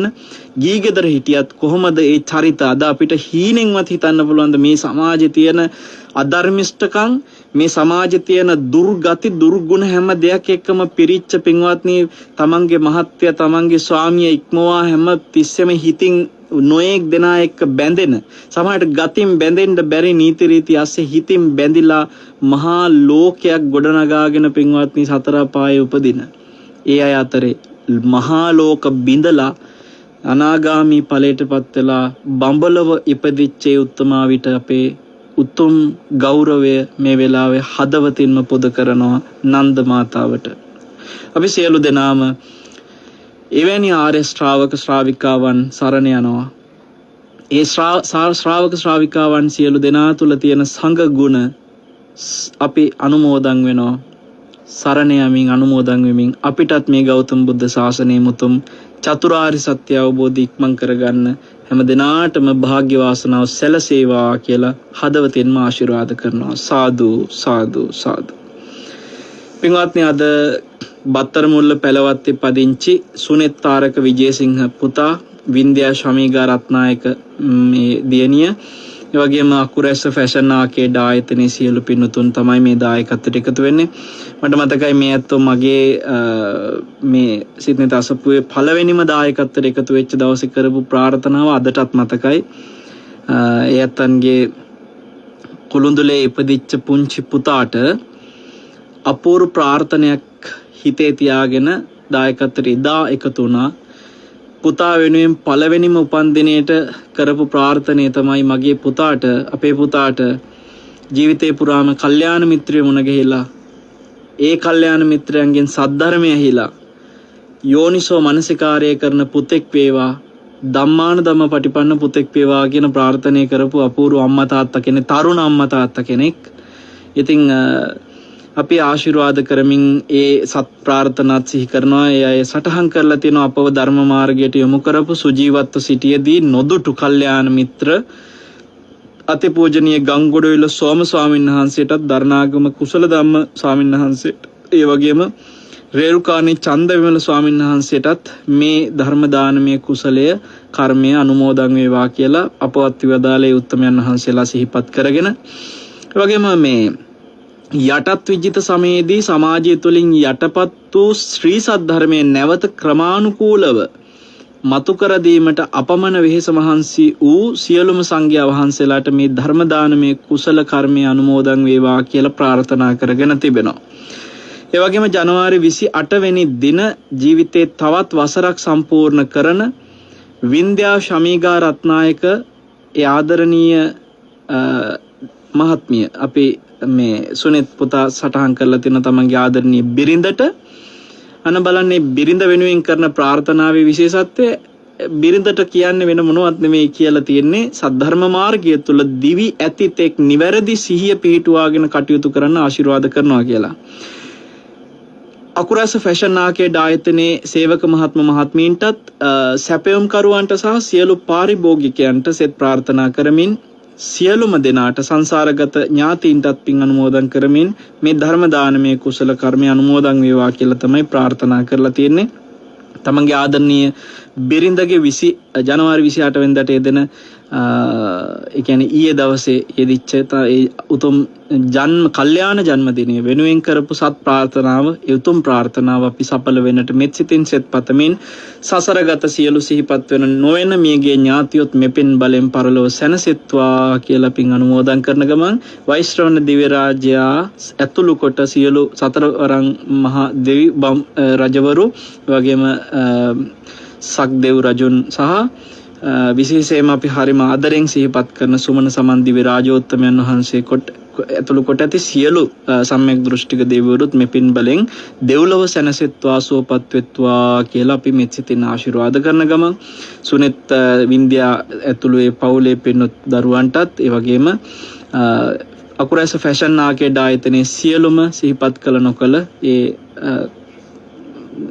ආයතන සේවක මහත්මීන් ඇතුළු කොට ඇති හැම දෙනාටමත් නෙතෙෆෙම් ආයතනයේ පින්වත් අධිපති අපේ නිහාල් ලෑපා සෙනවිරත්න මැතිතුමන්ට ඒ වගේම ප්‍රධාන විධායක නිලධාරී අසංග ජයසූරිය මැතිතුමන් වගේම අපේ වරුණ එදිරිසිංහ ආගමික අංශ ප්‍රධානී අප සහෝදරයාට ඇතුළු කොට ඇති නෙත ආයතනයේ සියලු කාර්ය මණ්ඩලයටත් නෙත් ශ්‍රවණය කරන සිත් නෙත අසපුවට ආදරය කරන ඔබ හැම දෙනෙකුටමත් අපි ආශිර්වාද කරනවා. හැමදාම ඔබ සියලු දෙනාගේ ජීවිතයේ අබල දුබලතා නැති වෙලා කුසල් දුරු වෙලා හැම දෙනාගේම සිත්වල කුසලයෙන් පෙරිලා හැම දෙනාම සුවපත්ව කායික සුවය මානසික සුවය සලසාගෙන දීර්ඝායුෂය සලසාගෙන සියලු දෙනාටම උතුම් චතුරාර්ය සත්‍ය අවබෝධයත් ඉක්මන් කරගන්න හැම පිනක්ම හේතු වෙත්වා කියලා අපි මෙත් සිතින් ආශිර්වාද කරනවා. සාදු සාදු සාදු.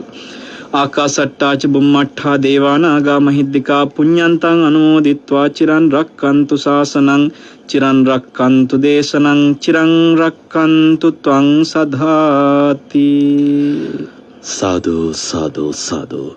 තුන්නම් රැයක් පුරා අප ශ්‍රවණය කළ විශේෂයෙන් තථාගතාදී වන්දනාවේදී ඒ ශ්‍රවණය කළ පාරායන ගාථා ධර්මය ඇසුරේ බොහෝ දෙනෙක් තමන්ගේ දහම් පවස නිවා ගන්නට ඇති.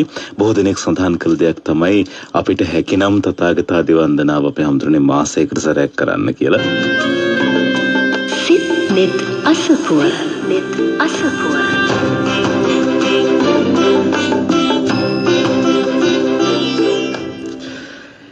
සිත් නෙත් අසපුව ධර්ම සාකච්ඡාවට අපි ඉක්මනින්ම යොමු වෙමු.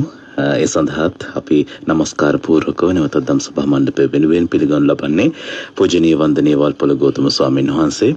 අපේ ආමතුරුනම ඉක්මනින්ම යොමු කිව්වේ මේ ගත වෙන අපිට තප්පර කීපයක් වුණත් දහම් කාරණා ඇසුරේ ගත කරන්න තියෙනවා නම් හරි වටිනවා.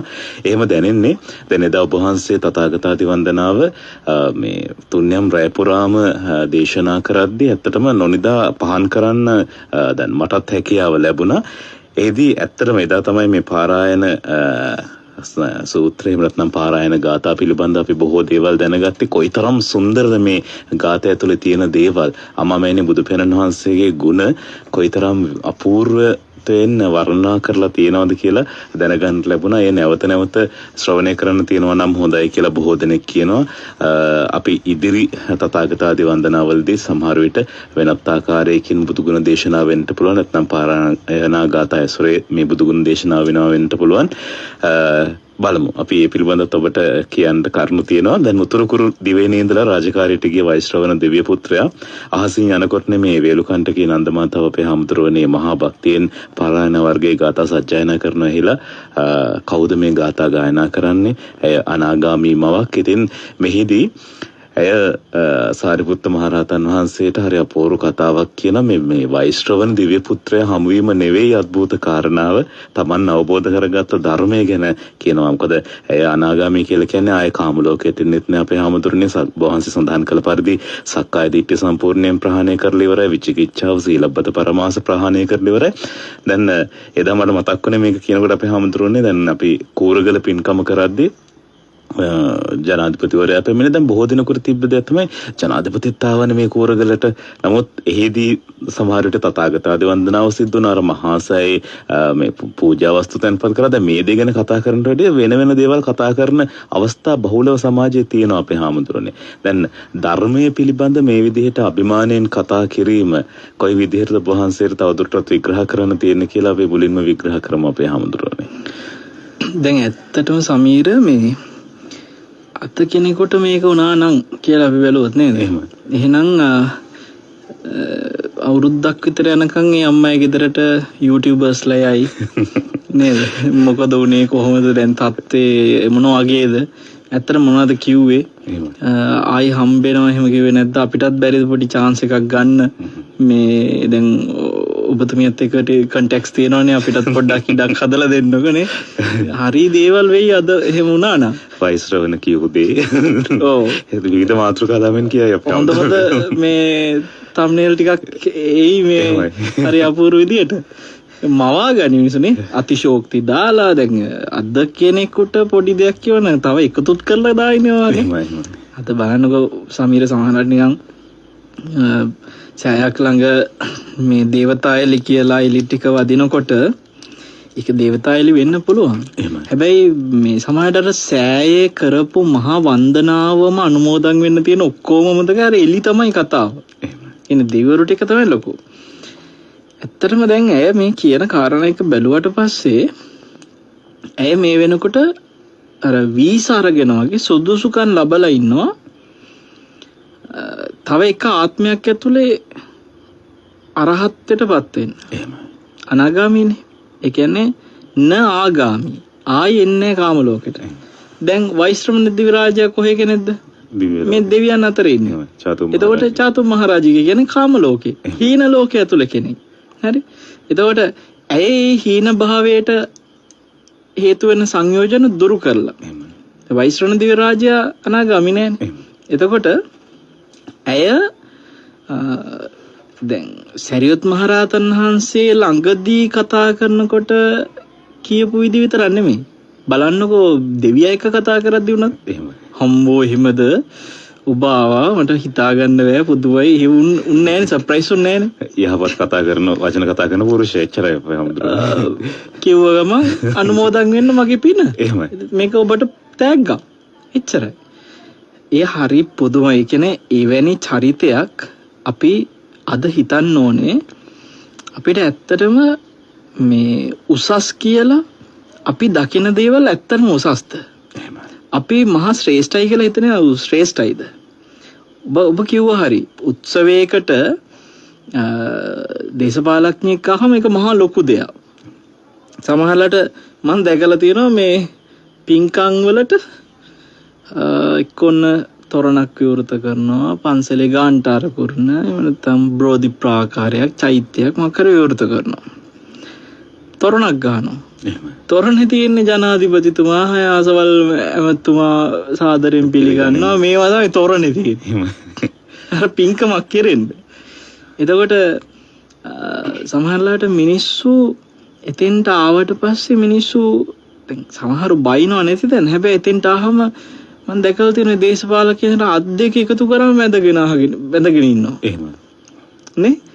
එතකොට දේශපාලඥයෙක්ගේ ආගමනයක් කියන එක මේගොල්ලන්ට මහා නිකන් දෙවිවරු පහළ වුණා වගේ අර ලොකුයි. එතකොට සමහරලාවට මේ මනුෂ්‍ය ලෝකයේ එහෙම කෙනෙකුට එහෙමනම් මේ සාමාන්‍ය මේ අවුරුදු 5කට ටික කාලයකට එන දේශපාලඥයෙක්ට එහෙමනම් ඇත්තටම දෙව් රජු කියන්නේ දිව්‍ය නායකයෙක්. එතකොට සතරවරන් දෙවරු කියන්නේ දිව්‍ය නායකවරු. ඒ රජවරු දෙව්ලොව රජවරු. ඒතර එහෙම රජවරු වෙන්න ඕනේ සමීර. නිකන් බූමාට ගහක ඉන්න දෙවි කෙනෙක් ආවත් ඇතිනේ එළිය විහිදවගෙන. එහෙමයි. සාමාන්‍ය නිකන් ගහක ඉන්න දෙවි කෙනෙක් ආවත් ඒකත් මහ ලොකු දෙයක් වෙයි. මිනිස්සු වඳි. ඔය ගොඩක් එළිය හිටන්නේ වගේ දේවරු නෙවෙයි. දැන් දේශපාලකින්ට දන ගහලා වයසක මිනිස්සු වඳින්නේ. සමහරට මේ දේශපාලකිය තරුණයි. එහෙමයි. මම දැක්ක ඔය තරුණ ඇමතිවරු ඉන්නේ.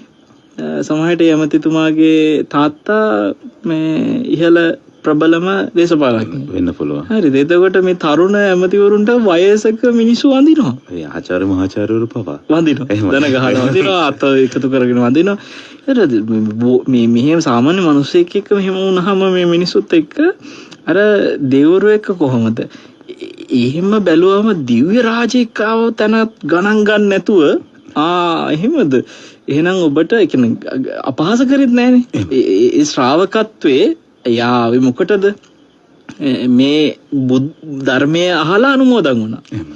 එතකොට ඒ ධර්මයේ තුල බුදුරජාණන් වහන්සේගේ ගුණ ඔය පාරායන ගාථාවල 30 විශේෂයෙන්ම අජිත සූත්‍රය එහෙම ගත්තොත් එහෙම මහා පුදුම විදිහට නිවන් මඟ ඒක විස්තර කරනවා. සතිය ගැන, ප්‍රඥාව ගැන, තණ්හාව දුරු කිරීම ගැන, තණ්හාව වැළැක්වීම ගැන, තණ්හාව සංවර කිරීම ගැන මහා පුදුම දේශනයක් ඔය අජිත සූත්‍රය. මම ඕස්ට්‍රේලියාවේ මෙල්බන් වලදී අජිත සූත්‍රයෙන් පැය 7ක දේශනයක් කළා එක දිගට. අජිත සූත්‍රය. ওই පාරායන වගේ එක ගාථා එක සූත්‍රයක් පොඩි සූත්‍රයක්. ඒතර ඔය මුළු වග්ගෙම මහා පුදුමයි. දැන් දැනට මම පාරායන වග්ගෙන් පැය 7-8 අතරේ දේශන දෙකක් කරලා තියෙනවා අජිත සූත්‍රයේ පාරායන අනුගීති ගාථායි. ඇත්තටම අනිත් සූත්‍රත් එහෙම තමයි. ඒ හරිම අනිත් 15 16ක් ඔක්කොම තියෙනවා අපේ ආමඳුරනේ ස්වාමීන් වහන්සේ. සූත්‍රම 16ක්. සහ අර වත්තු ගාථා සහ අනුගීති ගාථා ඔක්කොමත් එක ගත්තම මේ 18ක් 19ක් වගේ තියෙනවා කොටස් වශයෙන්. ගාථා නෙමෙයි. කොටස්. දැන් අපි පාරායන අනුගීති ගාථාවලම ගාථා 19ක් තිබුණා. එතකොට මේවයේ තියෙන ඒ ආශ්චර්යය අය රස විඳලා ඒකේ තියෙන ඒ ධර්මයක් තෑග්ගක් වේවා කිව්වා, ඒකේ පිනක් තෑග්ගක් වේවා කිව්වා. ඇය දන්නවා ඒ සජ්ජායනේ පිනක් රැස් වෙනවා කියලා. ඒ පින තමයි දෙවියන්ට දෙන්න තියෙන එකම තෑග්ග කියන එක ඇය දන්නවා. එහෙනම් ඔබ ඒ පින තෑග්ගක් කරගන්න එච්චරයි. අනේ කොහොමද කොහොමද මේ ආසයි නිකන් ඇවිල්ලා බල්ල යන්න ඕ මුකුත් නෑ කතන්දර. ඒ තමයි ධර්මයේ තුල මේ හැදිච්ච හික්මීම, ඒ ධර්මයේ තුල වැඩිච්ච ප්‍රඥාව. එතකොට අපි තව පැත්තකින් හිතුවොත් එimhe ඇයගේ මේ හුස්ම පොද කොතනකදී හරි ජීවිතයේ අවසන් වීමක් එක නැවතිච්ච ක්ෂණිකව නැවතිච්ච ගමන් අරහත්ත්වයටපත් නොවේ නැවතුනොත් ඇය හීන ලෝකයේ ඉක්මවා ගිය ප්‍රනීත ලෝකෙත් තියෙන ප්‍රනීතම සුද්ධාවාසයේ උපදිනවා. එතකොට අනාගාමී වෙච්ච කෙනෙක්නේ. ඇය ආයි කොහෙවත් නෑ, සුද්ධාවාසයේ විතරයි. එතනදී අනාගාමී කෙනෙක් විදිහට ඉපදිලා එතනම රහත් වෙලා එහෙම පිරිනවම් පානවා. එතකොට දැන් ඇයට තව තියෙන එක ස්ටෙප් එකයි. රහත් වෙන්න විතරයි. ඒතර උපදින්න තියෙන තව එක දිහාවක් විතරයි. ඒ අනාගාමීව මැරුණොත් එක දිහාවයි සුද්ධාවාසයේ විතරයි. ඒතර සුද්ධාවාසී උපදින ස්වභාවික චරිත ලක්ෂණ සහිත සත්වයක් එතුමිය වෙනකොට එහෙම කෙනා මේ හීන ලෝකේ ඉන නායකයෙක්ට නේද? එයාට මහ ලොකු කෙනෙක් නෙමෙයි. හැබැයි සතරවරන් දිවුරු කියන්නේ පුංචි කෙනෙකුත් නෙමෙයි.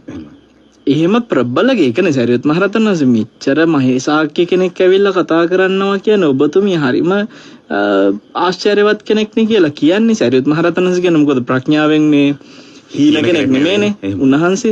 උන්වහන්සේත් ලොකු කරගත්තේ නෑ. ඇත්තටම දැන් උන්වහන්සේ පිරිනිවන් පාන වෙලාවේ මේ මහා බ්‍රහ්මයාත් ඇවිල්ලා කතා කරනවා. වන්දනා කරනවා. එතකොට නිසාරි බැමිණිය මේ හරිම පුදුම වෙන්නේ. ඇය බලනවා මම සරණ ගියපු කෙනා මගේ පුතාට වදිනවා. මම මහ ලොකුයි කියලා හිතාගත්ත කෙනාට වඩා එතන මගේ පුතා ලොකුයි. මගේ පුතා එහෙමනම් මගේ පුතා සරණ ගිය ශාස්ත්‍රවංශ කොහොමද? සාරි බැමිණිය එතන ඉන්නේ හැරුණේ. ඉතින් එහෙම සාරිපුත්ත මහ රහතන් වහන්සේ කවදාකවත් ඇත්තටම වෛශ්‍රවණ දිව්‍ය රාජ්‍යයේ තියෙන ප්‍රබලත්වය ගැන නෙමෙයි එතන මතු කරන්නේ. එවැනි ප්‍රබල දෙවිවරු ඇවිල්ලා ඔබේ ධර්මයේ අහගෙන ඉන්න ඔබ සජ්ජායනා කරන දෙයක් අහන් ඉන්න තරම් ඔබ කොච්චර ප්‍රබලයිද කියන එක. අපිට එතනදී හිතන්න තියෙන්නේ ඇය ඒක ගණන් නොගත්තට අපි ගණන් ගන්න ඕනේ. ඒ කියන්නේ අපි හිතන්න ඕනේ ඇය ලේසි පහසු නැහැ. ඉච්චර ලේසි පහසු නැති අවස්ථාව තවත් ගණන් ගන්න නැතුව යනකොට ඇය ඊටත් වඩා ලේසි පහසු නැහැ. කොයිතරම් කෙනෙක්ද නේද පැමණ. ඇත්තටම අපි සතුටු වෙනෝනේ සමීර. අනේ මේ එහෙම ප්‍රබල උත්තමාවියන්ගේ ශාසනයක අපිත් මේ ඉන්නේ. අපි කවුද බලන් ගියාට පස්සේ එහෙම චරිතත් එක්ක පෑහෙන්න කියලා හිතනවා. සමහරවිට අද වර්තමානයේ පැවිදි වෙලා ඉන්න චරිත ගත්තත් ඒ චරිතවලටත් එහා දැන් අනාගාමී ඵලයටපත් වෙලා 4 ධ්‍යාන වලට හැමතිස්සෙම සමවදින ගිහි ගෙදර අර වගේ එක ශික්ෂාවක්වත් සරණ ගියපු දවසේ ඉඳලම කඩා ගන්න නැතුව ඉන්නවා කියලා. සමහරවිට මේ ඉන්න පැවිදි වෙච්ච උත්තම අපේ වර්තමාන ස්වාමීන් වහන්සේලා අතරේ ගත්තා උන්වහන්සේලාට ආදර්ශ තියෙනවා මේ චරිතය තුළ. ඒක හින්දා ඇත්තටම ඔබ සතුටුයි එහෙම කියප එක. දැන් සමහර වෙලාවට කූරගලට ජනාධිපතිතුමා ඇවිල්ලා යයි, මැතිඇමතුරුයි, අපේ ආණ්ඩුකාරතුමා ඇවිල්ලා යනවා. ඒ වගේ චරිත එනවා. මොකද මේ චරිත දැන් මිනිස්සු සමහරලාට හිතනවානේ ඔය චරිත ඇයි ගෙන්න ගන්නේ ඔයාට කියලා හිතනවා. නමුත් රටක වැඩක් කරද්දී අදාළ රාජ්‍ය නායකයෝ කවුරුද? ඒක කවුරු මොන පක්ෂේ හිටියත් කවුරු හිටියත් අපි කැමති කෙනෙක් හිටියත් අකමැති කෙනෙක් හිටියත් සම්මුතියේ නායකයනේ. සම්මුතියක නායකත්වයක් තියෙද්දි නායකයාගේ මතය තමයි සම්මුති මතය වෙන්නේ. ඒක තමයි ඇත්ත. එතකොට දැන් අපි මේක හරියටම තේරුම් ගන්නවා නම් හොඳම තැනක් තමයි සංගායනාවක් කරන්න බෑ රාජ්‍ය නායකත්වය නැතුව. දැන් මම මේක කියන්නේ එක හේතුවකුත් ඇතුව ඔය රාජ්‍ය වෙසක් උත්සවයේ මේ පාර කූරගල ගන්නවනේ. ඉතින් ඕකට සමහරු කතා කරලා තිබ්බා මෙච්චර කූරගල අපි ගොඩනගද්දී හැමදේම මේ කැප වෙලා මිනිස්සු මහන්සි වෙලා මොන එකටද රාජ්‍ය වෙසක් උත්සවයක් කියලා ඔය කට්ටිය ගාව ගන්න කියලා. ඇත්තටම එතනදී මේ අසවල් පක්ෂයේ වෙසක් උත්සවයක් නෙමෙයි. මේක මෙතන වෙලාදී නේ මිනිස්සු හිතන්නේ මේ අහවල් පක්ෂයේ අහවල් දේශපාලකයන්ගේ රාජ්‍ය වෙසක් උත්සවයක්. නෑ. මේක ඇවිල්ලා රාජ්‍ය වෙසක් උත්සවය කියලා කියන්නේ රටේ සියලු දෙනාගේම 나යකයා. අර පක්ෂයට කැමති මිනිස්සුන්ගේ, මේ පක්ෂයට කැමති මිනිස්සුන්ගේ, අර දේශපාලකයන්ට කැමති මිනිස්සුන්ගේ, මේ දේශපාලකයන්ට කැමති මිනිස්සුන්ගේ සබ්බ සකල මනා සියලුම ජනතාවගේ මුළු සමස්ත ප්‍රජාවගේ නායකයා කවුද? රාජ්‍ය නායකයා. එතකොට ඒ රාජ්‍ය නායකයා මුල් කරගත්ත යම්කිසි වෙසක් උත්සවයක් කරනවා නම් ඒ වෙසක් උත්සවය තමයි සියලු වෙසක් උත්සව අතර අග්‍ර වෙන්නේ. අන්න ඒ උත්සවය තමයි කූරගල පැවැත්වෙන්නේ. එතකොට මිනිස්සු දැන් හිතනවානේ දේශපාලඥයෙක්ගෙන් ප්‍රධානත්වයක් එතෙන්ට මේ සම්බන්ධ වෙනකොට. දැන් මම මේක කියනකොට වරදව ගන්න එපා මෙහෙම. දැන් අපි හිතමු අහිංසක මිනිස්සු දුක් මහන්සියෙන් හම්බ කරලා ඒ මිනිස්සුන්ගේ දායකත්වයෙන් ඔන්න චෛත්‍යයක් හදනවා. ඒතර අපි මේ චෛත්‍යය නිරාවරණය කරනකොට ඒක අර මිනිස්සුන්ට පැත්ත පළාතේවත් එන්න දෙන්නේ නැතුව මේ එකපාරට මේ උඩින් දේශපාලඥයෙක් දාලා එයාගේ අතින් එහෙම වෙන්නේ නිරාවරණය කිරීම පොවා වෙන්නේ. මම මේ අනුමත කරන්නේ. ඒ කියන්නේ දේශපාලඥයා අපිට මේ වැඩ කරනකොට යම් කිසි විදියකට එයාගේ අර බලය රාජ්‍ය බලය පැත්තෙන් අවශ්‍ය උදව් උපකාර තියෙනවා. ඒකට මේ කෙලෙස් සහිත අය විතරක් නෙමෙයි. නිකෙලෙස් උත්තමය ඒ රාජ්‍ය අනුග්‍රහය රාජ්‍ය බලය ගන්නවා සංගායනාවලදී විශේෂයෙන්ම. සංගායනාවක් කවදාකවත් රාජ්‍ය අනුග්‍රහය නැතුව රජතුමාගේ මූලිකත්වය නැතුව කරලා වැඩක් නැහැ. රාතන් වහන්සේලා විතරක් හිටියා කියලා බෑ. රජතුමාගේ අනුග්‍රහය තියෙන්න ඕනේ. මේක මට හොඳටම තේරෙන්නේ සමීර දෙවනි සංගායනාවේ සිදුවීමත් එක්ක. මොකද අනිත් සංගායනා වලට මේ අයවාදයකින්ම නිතර ගියම කිසිම මේ බාධාවකින් තොරවම රජවරුන්ගේ අනුග්‍රහය තිබ්බා. හැබැයි දෙවනි සංගායනාවේදී අභියෝගයක් තිබ්බා. මොකද අභියෝගය? සංගායනාව කරන්න හේතු වෙලා තියෙන වජ්ජපුත්‍ර කලා නේ දසදම් වස්තු. ඔව් එයාලා ඇවිල්ලා මෙතන අධර්ම මත අධර්ම අවිනය අධර්මයයි අවිනයයි දෙක මේ ශාසනය ඇතුළට ගේනවා. මේ අයගේ මත ඛණ්ඩනය කරන්න ඕනකමටනේ දැන් දෙවෙනි සංගායනාව කරන්න රහතන් වහන්සේලාට ඕන වෙන්නේ. යස මහ රහතන් වහන්සේට සබ්බකාමී මහ රහතන් වහන්සේට සහ ඒ රහතන් වහන්සේලා ඔක්කොම උත්තමයන්ට ඕන වෙන්නේ. උන්වහන්සේලා මේ කැලේ ඉන්න රහතන් වහන්සේලාගේ එකින් එක රහතන් වහන්සේලාගේ ලෙන් වල ලෙනට වැඩම කර උත්තමයෝ එකතු කරන්නේ රහතන් වහන්සේලා. නැතුව මේ කියනවා ඔබ වහන්සේලා මේ කැලේට වෙලා වැඩ ඉන්නවා. ආන් අරහෙ නගරේ ඉන්න භික්ෂූන් මේ ශාසනය විනාශ කරනවා. ධර්ම මත විනය පනෝපුව ඔක්කොම අන්න විකෘති කරනවා. ඔබ වහන්සේලා මේ කැලේ ඇතුලේ ලෙන් වල කුටි වල වහාම ඇවිල්ලා මේකට උදව් කරන්න මේක පිරිසිදු කරන්න එන්න වඩින්න කියලා කතා කරනවා. හැබැයි දැන් රජ්ජුරුවෝ කාගේ පැත්තේද? අර අධර්ම මත අවින මත පතුරෝපු අයගේ පැත්තේ රජ්ජුරුවෝ. රජ්ජුරුවෝ එයාලට උදව් කරන්නේ තනිකර. දැන් රාජ්‍ය අනුග්‍රහය නැතුව මොකක් හරි සංගායනාවක් කරපු ගමන් මොකද වෙන්නේ? රජ්ජුරුවන්ට පුළුවන් එක අනකින් මේ රහතන් වහන්සේලාව ටික පවා පිරිනමන පාන්න එක අනකින් අවස්ථාව හදන්නනේ. ඒක අහෝසි කරලා දාන සම්පූර්ණ. අහෝසි කරතෑකි සම්මුති මතේ නැති ඛණ්ඩනය කරතෑකි රජතුමාට බොහෝ දේ කරතෑකි. එතකොට රහතන් වහන්සේලා දන්නව එක දෙයක්. අනිවාර්යයෙන්ම සංගායනාවට රාජ්‍ය අනුග්‍රහය ඕනේ. මොකද්ද කරේ? රජතුමාව දැන් দমনය කරන්න එපේ. කාලාශෝක රජතුමා උඩට. ඔව්. කාලාශෝක රජුරෝ මාලිගාවේ සඳලු තලයේ කියන්නේ එයාගේ ඔය නිදන කාමරේ තියෙනවනේ.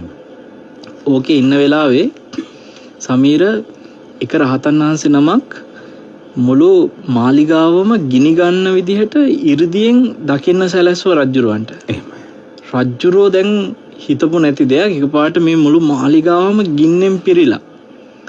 දැන් එයා මේ තමන්ගේ කාමරය ඇතුලේ තාම ගින්න නැහැ. එයාට පේනවා මුළු වටේම ගිනි ගන්නවා. ඔක්කොම ගිනි ගන්නවා. ජනේල වලින් පේනවා වටේ හැම තැනම ගිනි ගන්නවලු.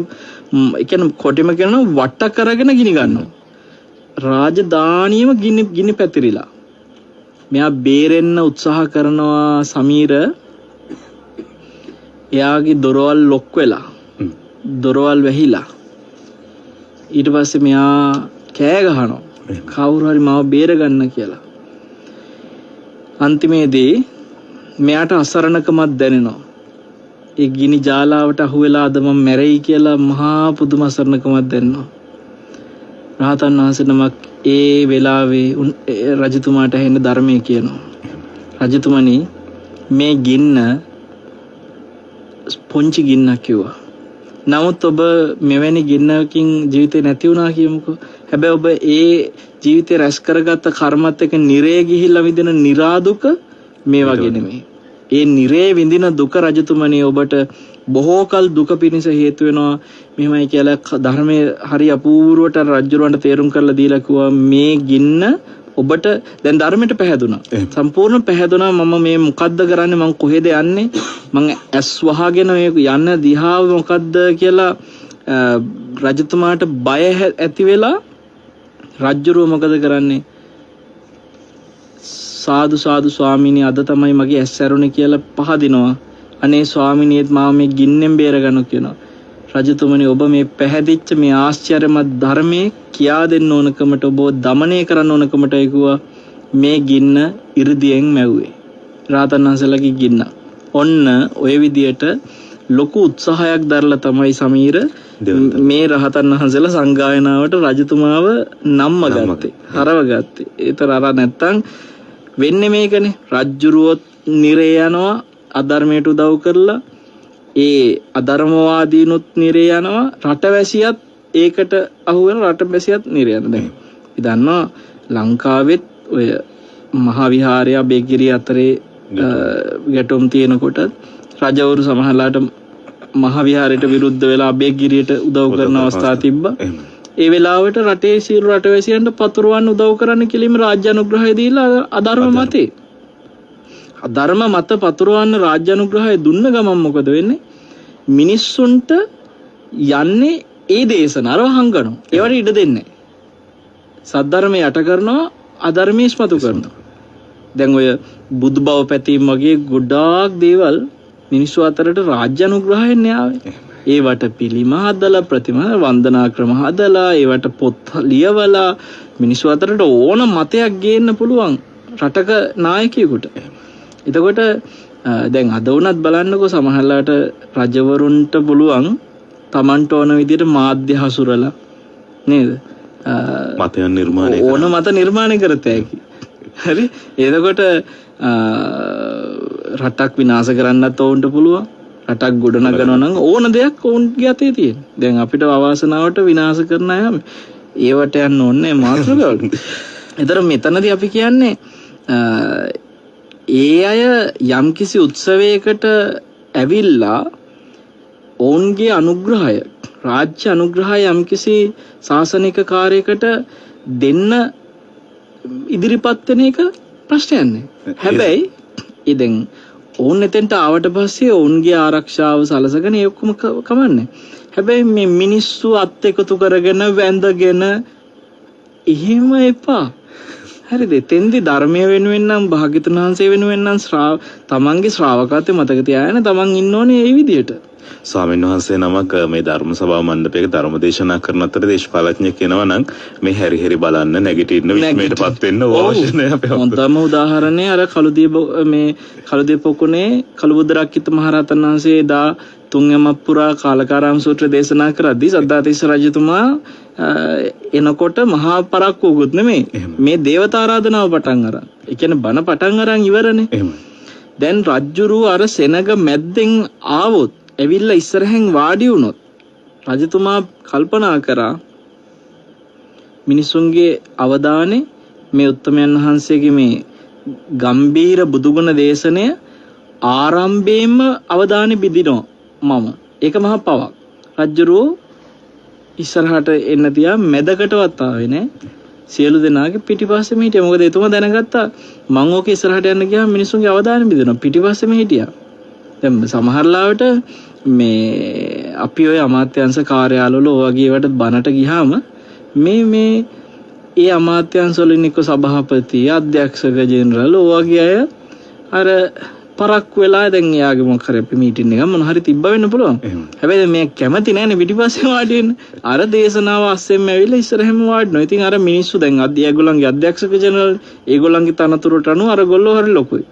එතකොට ඉතින් අර මිනිස්සයා ඇවිල්ලා පරක් වෙලා ඇවිල්ලා වාඩි වෙනකොට එතන වටේ පිටේ ඉන්න අය අරයට නැගිටලා ඉඩ දීලා දේශනාවේ අවධානයම සම්පූර්ණ බිඳිනවා. ඒකින්ද ඉදා රජවරු ඇත්තරම වෙලොත් එහෙම දැන් ඔය සද්ධාතිස්ස රජතුමාගේ වගේ තිබ්බ ශ්‍රද්ධාව අල්ප මාත්‍රක ගෑවිලා තියෙනවද කියලා හිතා ගන්න බෑ වර්තමානයේ කාටවත්. එවැනි චරිත එහෙම හැදුනේ ඕවගේ රෑ එලි වෙනකම් බුදුගුණ අහලා රජුරෝ පිටිපස්සේ දැන් හිටගෙන බුදුගුණ අහනවා රෑ එලි වෙනකම්. එහෙමයි හම්දුනා. අහගෙන ඉවර වෙලා ඇවිල්ලා පැහැදිලා ස්වාමීනි ඔබ වහන්සේ බුදුහාඳුරන්ගේ තියෙන සියලු බුදුගුණ ටික මේ රෑ එලි වෙනකම් කියන්නේ නැති නේද කියලා හිතනවා. මට හිතුණා ඒකවනේ. ඒ පැහැදුණා යා. නින්ද කියන යාට. එයා බොහොම ආසාවෙන් ඒක අහලා කියනවා මට හිතෙන්නේ ස්වාමීනි වහන්සේ මේ කියපු බුදුගුණ ටික බුදුහාඳුරන්ගේ සියලු බුදුගුණ නේද කියනකොට ලස්සන උපමාවක් කියනවානේ සමීරනේ. හරියට ඉදිකට්ටක නූල දාන ඉදිකටු මේ සිදුර තියෙන පුංචි සිදුර මේ සිදුර ගංගාවකට ඔබලා ඒ සැනින් උස්සනවා. ඔබපු ගමන්ම ගන්නවා. අර ඔබපු පොඩි වෙලාව ඇතුලේ මුළු ගංගාවම අර සිදුර ඇතුලෙන් ගියා කියලා ඔබතුමා කියනා වගේ කතාවක් ඕක. මේ බුදුගුණ ගඟක් ගලන්නේ හේ ගලද්දී මම මේ රෑ එළි වෙනකන් කියපු ටික හරියට රජතුමනි අර ඉදිකට්ට ඔබලා ගන්න පොඩ්ඩට සිදුර අස්සෙන් ගියාද චුට්ටක් අන්නේ ගියපු චුට්ට වගේ ටිකක් තමයි මම මේ කිව්වේ. හැබැයි බුදුගුණ ගඟ ගලනවා වගේ ගලන එකක් කිව්වා. ඒ නිසාම තමයි යමාමෑණි බුදු පියාණන් වහන්සේ කිව්වේ අපේ ගිහි ශ්‍රාවකයන්ට වෙන්න උග්ග ගෘහපතියා වගේ වෙන්න නන්ද මාතාව වගේ වෙන්න කුජුත්තරා වගේ කියලා. එතකොට ඔය වෛශ්‍රවණ වගේ කට්ටිය ආවට දැනෙන එකක් නෑ නැගිටින්න ධර්ම දේශනාවක් යන අතරේ නැවත විස්මයටපත් වෙන අපි කෙටි විරාමයක් ලබාගෙන නැවතත් ධර්ම සාකච්ඡාව සඳහා යමු වෙමු.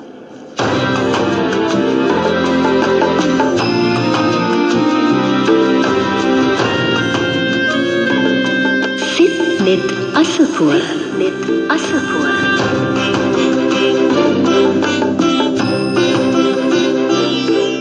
manadari net fm Dialogue Television postpaid සම්බන්ධතා සමගින් 95කටත් වැඩි channel සඳහා Remind සහ Catch Up TV ඇතුළු තවත් සුවිශේෂී පහසුකම් රැසක් online order කිරීමට www.dialogue.lk වෙත පිවිසෙන්න. රෝගාබාධ රැසක් සඳහා ආවරණය සැලසෙන ශ්‍රී ලංකා ඉන්ෂුරන්ස් මෙඩි60 ශ්‍රී ලංකා ඉන්ෂුරන්ස් වෙතින්ම පමණයි. අමතන්න 0112 357 357. තැඹිලි තෙල් කොපුම් පොතු සුදු හඳුන් වෙනිවැල් අරෝද සහ වදමල් අඩංගු පාරම්පරික ආයුර්වේද වට්ටෝරුවක් අනුසාරයෙන් සිද්ධාලේප කැකුළු බේබි සබන් බිරිඳ සමට හෙළ ඔසු රැකවරණය ශ්‍රීලං පිටිහින්දා ඉන්දියාපය සුපිරියුණා එදා මෙදා ඉන්දියාපෙට ශ්‍රීලං ඔබල්ගන්න සුපිරිම පිටි ශ්‍රීලං පහසුවට පෝෂණයට එකම රහස මාතර ශ්‍රීලං ඉන්දියාප පිටි ස්වින්සු ලේ උනන බෙහෙත තරුණ බාල මහලු සැමට කාය ශක්තිය වඩවයි ඔතුසෙල් හා ෆාමසි වලින් අති ප්‍රබල හෙළෝසුව ස්වින්සු ගාස්යාලුවේ කියන්න පුංචි පැටියෝ කටති බහයිද නෑ උදේම පුංචි බබා දීපු වතුර බීලා මගේ පණ්ඩි ගෙඩිය හොඳටම පිරීලා සතිය දවස්වල උදේ 5:55ට පැය ගානක් ඩ්‍රයිව් කළා ඔෆිස් එකෙත් බිසි වුණාම එන කොන්ද කැක්කමට මම සිද්ධාලේප ස්ප්‍රේ කළා.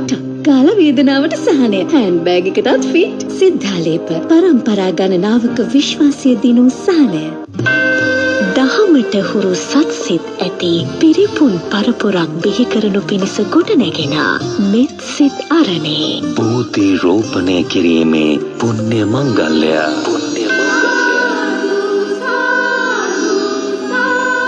ජනවාරි 30 වෙනිදා පස්වරු 2 සිට විහාරාධිපති පූජ්‍යපද වරකාපොළ නන්දරතන හිමියන්ගේ ආරාධනයෙන් ශ්‍රී ලංකා නාවික හමුදාපතිතුමන්ගේ සහභාගීත්වයෙන් රුවන්වැල්ල කන්නත්තොට හත්මත්තවත්ත මෙත් සිත් අරණ පුණ්‍ය භූමියේදී පින් සිත් ඇති ඔබ සැමට ආරාධනා.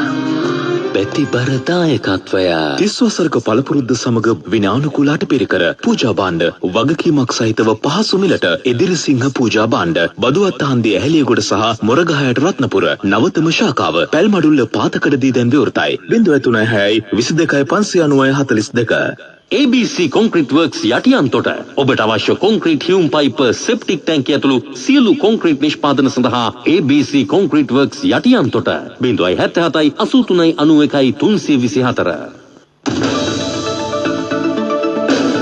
net ප්‍රධාන පුවත් සිරස්තල ඔබ වෙත ගෙන එන්නේ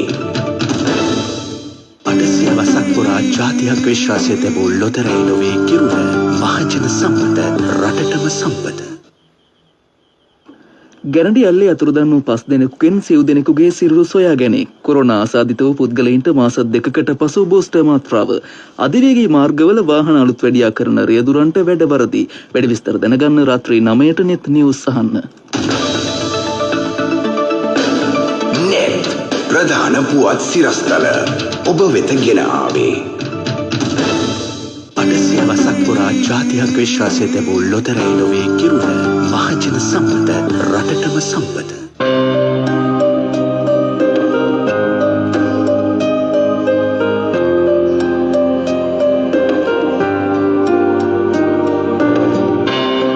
නොමැති ආදරයේ ලෝතුරු රසයෙන් සැනසී කතරක සැනසුම නිදුටුවේ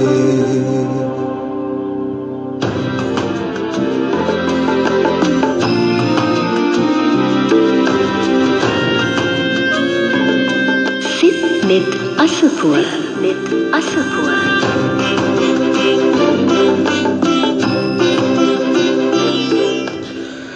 නැවතත් අපි සෙත් net අසපුව ධර්ම සාකච්ඡාව සමග අපේ හැමදෙරෝනේ අපි ඔබ වහන්සේගේ ධර්ම දේශනාව තුළ මේ බිම්බිසාර රජතුමා පිළිබඳ යම් කිසි තැනක සඳහන් කළ නිසා එතනින් නැගුණු ප්‍රශ්නයක් විමසන්න ඕන කියලා හිතුණා. දැන් මේ වෛශ්‍රවණ දිව්‍ය රාජයාගේ මේ පණිවිඩකරු විදිහටනේ දැන් ජනවසභ දිව්‍ය රාජය අපිට හඳුනා ගන්න පුළුවන්කම තියෙන. දැන් මේ කියන්නේ අපේ හැමදෙරෝනේ බිම්බිසාර රජතුමා කියලා කියන්නේ ප්‍රථම ආරාම පූජාව කළ වේළුවනාරාම පූජාව කළ මහා පින් රැස් කරපු කෙනෙක්නේ.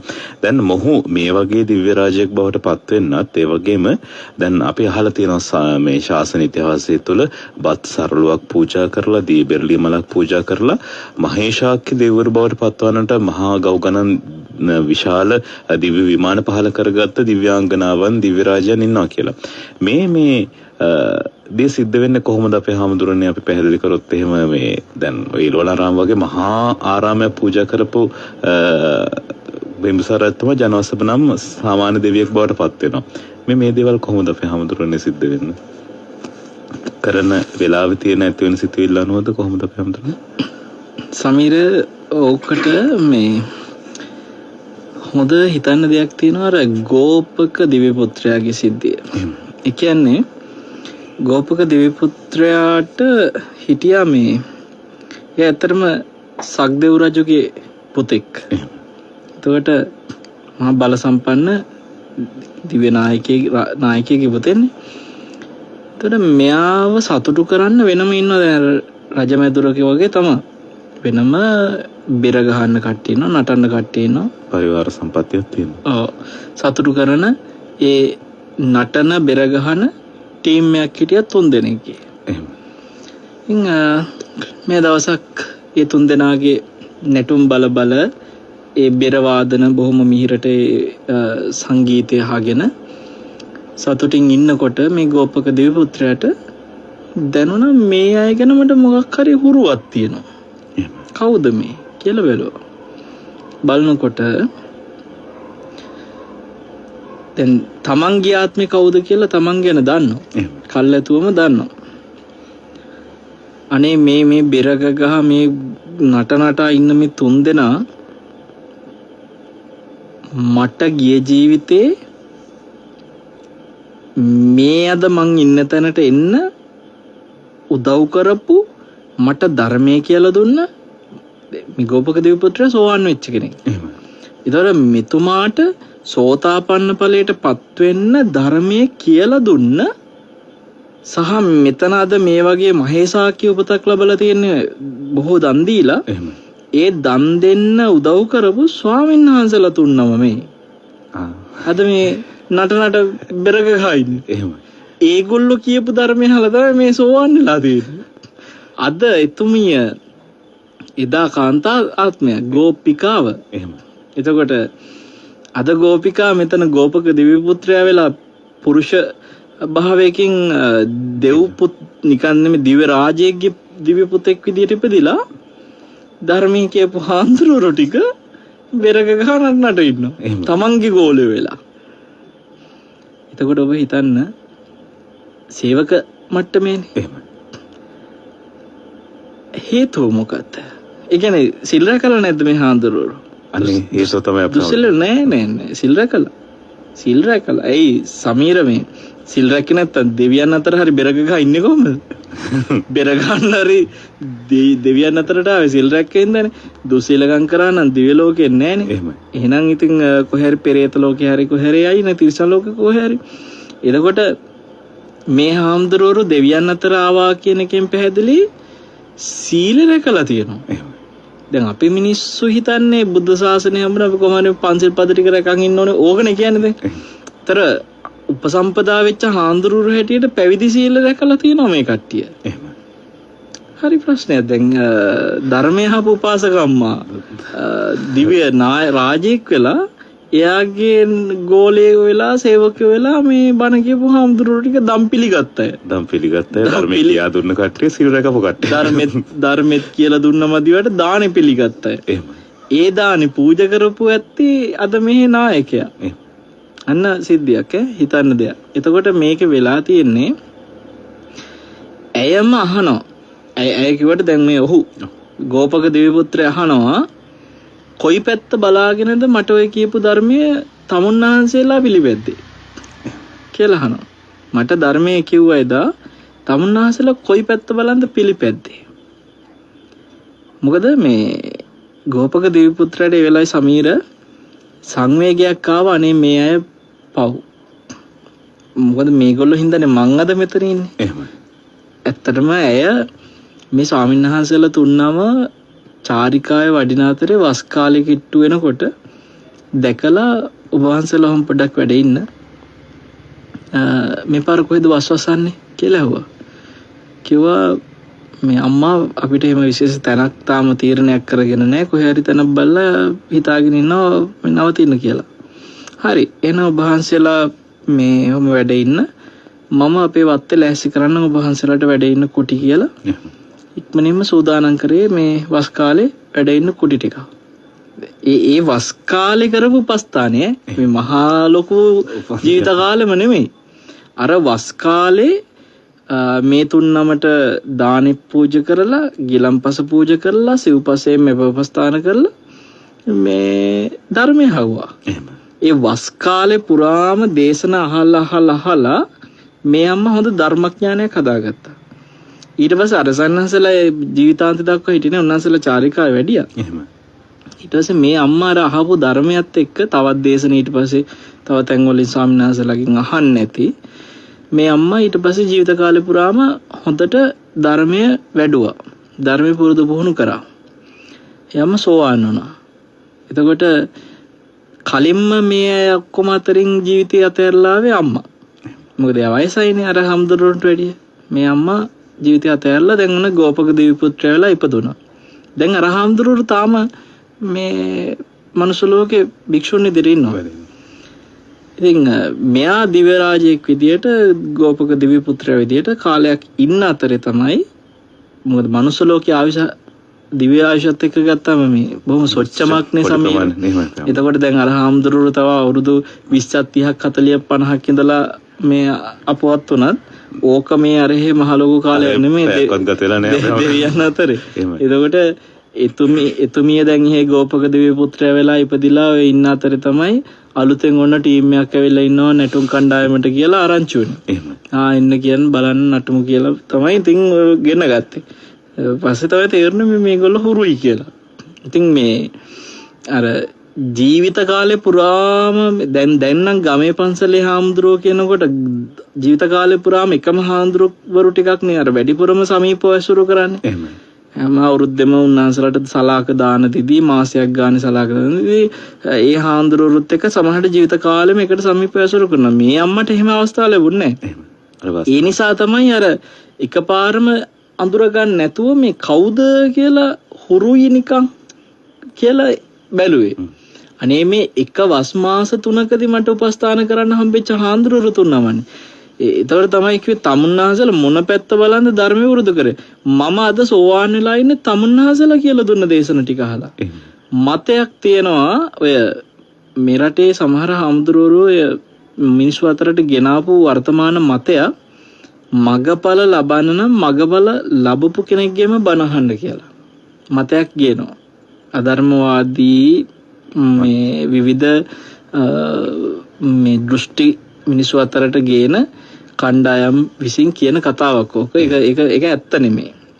හරියට පිරිසිදු ධර්මයේ හෙන එක මිසක් ඒ ධර්ම කියන කෙනා මාර්ගඵල ලබලාද නැද්ද කියන එක මේ තමන්ගේ ධර්ම අවබෝධයට බලපාන්නේ. දැන් අපේ රටේ ඉඳලා තියෙනවා ගුරු හාමුදුරුවෝ රහත් වෙලා කියලා හිතන් හිටියා. උන්වහන්සේට මාර්ගඵල නැහැ.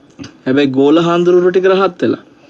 ඊට පස්සේ ගෝල හාමුදුරුවෝ දකිනවා ගුරු හාමුදුරුවෝ මේ අදිමාන්නෙක ඉන්නේ රහත් වෙලා නැහැ රහත් කියලා හිතාගෙන විතරයි ඉන්නේ කියලා. ඊට පස්සේ උන්වහන්සේගේ රහත් බව ගැන තියෙන මාන්නෙ බින්දින්න මේ ගෝල ස්වාමීන් වහන්සේ නමක් හස්තිරාජයෙක්ව ඉර්ධි වලින් මේ කුලප්පු වෙච්ච ඇතෙක් විදියට ඉස්සරහට එවලා අර ස්වාමීන් වහන්සේ ලොකු හාමුදුරුවෝ ඒ හස්තියට බය වෙච්ච බව දැක්ක ගම රහතන් වහන්සේලාට බය නෑනේ ස්වාමීනි කියලා ඔබ වහන්සේ රහත් වෙලා කියලා හිතන් හිටියට රහත් නෑ කියලා ඇත්ත පෙන්නනවා ගෝල හාමුදුරුවෝ. දෙතෙන්දිත් පේනවා ගුරු හාමුදුරුවෝ රහත් වෙලා නැතුව ගුරු හාමුදුරුවෝ කියලා දුන්න දේශනා අහලා ගෝලේ රහත් වෙලා. එහෙනම් ඉතින් මෙතන මාර්ගඵල ලැබපු කෙනෙක්ගෙන් අනිවාර්යෙන් අහන්න ඕනේ කියලා කතාවක් නෑ. මේ ගෝපක දිවිපුත්‍රයෙකුනෙත් ඒකයි. ඒතකොට මාස 3ක් ඇතුළේ ඇහිච්ච දේශන ටික හොඳට පුරුදු කරගෙන පුහුණු කරගෙන ගිහිල්ලා මේ ඒ අම්මා සෝවන් වුණා. ඉතින් අම්මා ඒ ගැන ඔක්කොම කිව්වා මේ ඔබ වහන්සේලා මොකද්ද මේ කරන්නේ? මම දැන් සෝතාපන්නතල සතරපන් සදහටම නිදහසලා මේ තමුන්නාන්සලා ඔය නට ඉඳලා මෙතන කාම ලෝකේ කාම විද ඊට පස්සේ මෙතන ආශය ටික චුත වුණ ගමන් ගිහිල්ලා තිරිසන් ලෝකෙක නිරේක වැටිලා ආයි සසරට වැටිලා. නිසා මේ මට නටලා ඕනේ මට ඔය බෙරග ගහ ඉන්න ඕනේ තමුන්නාන්සලා ගිහිල්ලා බණ භාවනාවක් කරගන්න කියලා මේ නැටුම් කණ්ඩායමෙන් පඩි සහිතව අයින් කරනවා. පඩි සහිත. දැන් අර කට්ටියට මේ හම්බෙච්ච විවේකෙන් ඒගොල්ලෝ ඇතන ලැජ්ජ වුණා. ඒ කියන්නේ අපි ධර්මයේ කියපු කෙනා අද මෙතන. අපේ ලොක්කා දෙවියන් අතරේ. අපි කවුද මේ කියලා ලැජ්ජ වුණා. ඊට පස්සේ ඒ අය අතරින් ඔන්න කෙනෙක් සෝවාන් වෙනවා, තව කෙනෙක් අනාගාමී වෙලා චුත වෙලා සුද්ධාවාස යනවා. එහෙම ඒගොල්ලෝ මාර්ගඵල අවබෝධයට එනවා සමීර. ඉතින් වෙලා තියෙන්නේ අරක තමයි හේතුව මේ සීල රැක්කට සිහිය පුරුදු කරමින් කෙලෙස් සහිත මේ සිතුවිලි වල අකුසල සිතුවිලි ප්‍රහාණය කරන වීරියාදිය මදිකම තමයි එතන බලපාලා තියෙන එකම ප්‍රශ්නේ. ඉතින් ඒකින්ද පින් කළත් ඒ පින දුර්වල වෙන තැන් කෙනෙකුට තියෙන්න පුළුවන් කෙලෙස් එක්ක තව කෙනෙකුට කෙලෙස් අඩු හිතකින් සිහිය වීරියත් එක්ක පින ප්‍රබල වෙන්න පුළුවන්. අපි මේ පිළිබඳව තවදුරටත් ඔබ වහන්සේගෙන් කරුණු දැනගන්න කැමති. නමුත් කාලය ඉතාම ඉක්මනින් ගෙවිලා නිසා තවත් මහා පින්කම පිළිබඳව ඔබට සිත්නෙත් අසපෝස්සේම අපිට සංනිවේදනය කරන්න තියෙනවා. අපි හැමතුරනේ පෙබරවාරි 26 වෙනිදා ඔබ වහන්සේගේ ජන්මදිනයත් බොහෝ දෙනා දැනුවත් සමීර. ඇත්තටම මේ අපි අනුරාධපුරේ හදන මේ පිච්චවනේ ඩ්‍රෝනයක් 13 වහන්සේලා වන්දනා කරන්න වටින ස්වාමීන් වහන්සේලාට අඛණ්ඩව කෙරෙන පිච්ච දන්සලකට පිච්ච මල් නෙලා ගන්න අක්කර 23ක භූමි භාගික රෝපණය කෙරෙන ඒ පිච්ච ගස් තමන්ගේ අතින් රෝපණය කරන්න මේ පිච්ච වෙනට දායකත්වය දක්වපු හැමෝටම එදාට අවස්ථාව ලැබෙන හැමෝටම අපි ලියුම් යවලා තියෙනවා ඒ භූමි පූජාවට දායක වෙච්ච අයට. නමුත් සිත්නෙත් අසපුව ශ්‍රවණය කරන හැමෝටම එදාට ආරාධනා කරනවා අපි ඉදිරියේදී කොහෙද තැන විස්තර ඔක්කොම ලබන සිත්නෙත් අසපුවලදී කියන ඊළඟ සෙන්සුරාදා අහන්න හැමෝටම ආරාධනා කරනවා පෙබරවාරි 26 උදේ වරුවම මේක දුටුගැමුණු රජතුමා එදා මහා පිච්ච උයනක් හැදුවා. ඒ පිච්ච උයනේ මහා සෑය වෙනුවෙන් අද වර්තමානයේ ගොඩනගෙන පිච්ච උයන තමයි අනුරාධපුරයේ අක්කර 20 ගානක පිච්ච වවන මේ මහ උයන. ඒ පිළිබඳ පිච්ච ඒ වෙන් කරගත්ත පිරිසට මේ වෙනුවට දැනුම් දීම් සිදු කර ඇති. ඉතින් සෙසු පිරිසට අපි දැන් හැමෝටම ඕන කෙනෙකුට එන්න පුළුවන්. සෙසු පිරිසට මේ අසිරිය දැක බලා ගන්න ඉන්න කියලා අපි ආරාධනා කරන. එහෙමනම් සමුගෙන යන්නේ කාලය ඉක්මනට ගෙවි ගිහින් තිබෙන නිසාම අපි ප්‍රාර්ථනා කරනවා වන්දනීය පූජනීය වල්පොල ස්වාමින් වහන්සේට තවත් බොහෝ කාලයක් මෙලෙස ධර්ම දේශනාවේ යෙදෙන්නට ධෛර්ය ශක්තිය නිරන්තරයෙන් ලැබේවා කියලා ඔබ සියලුම දෙනාට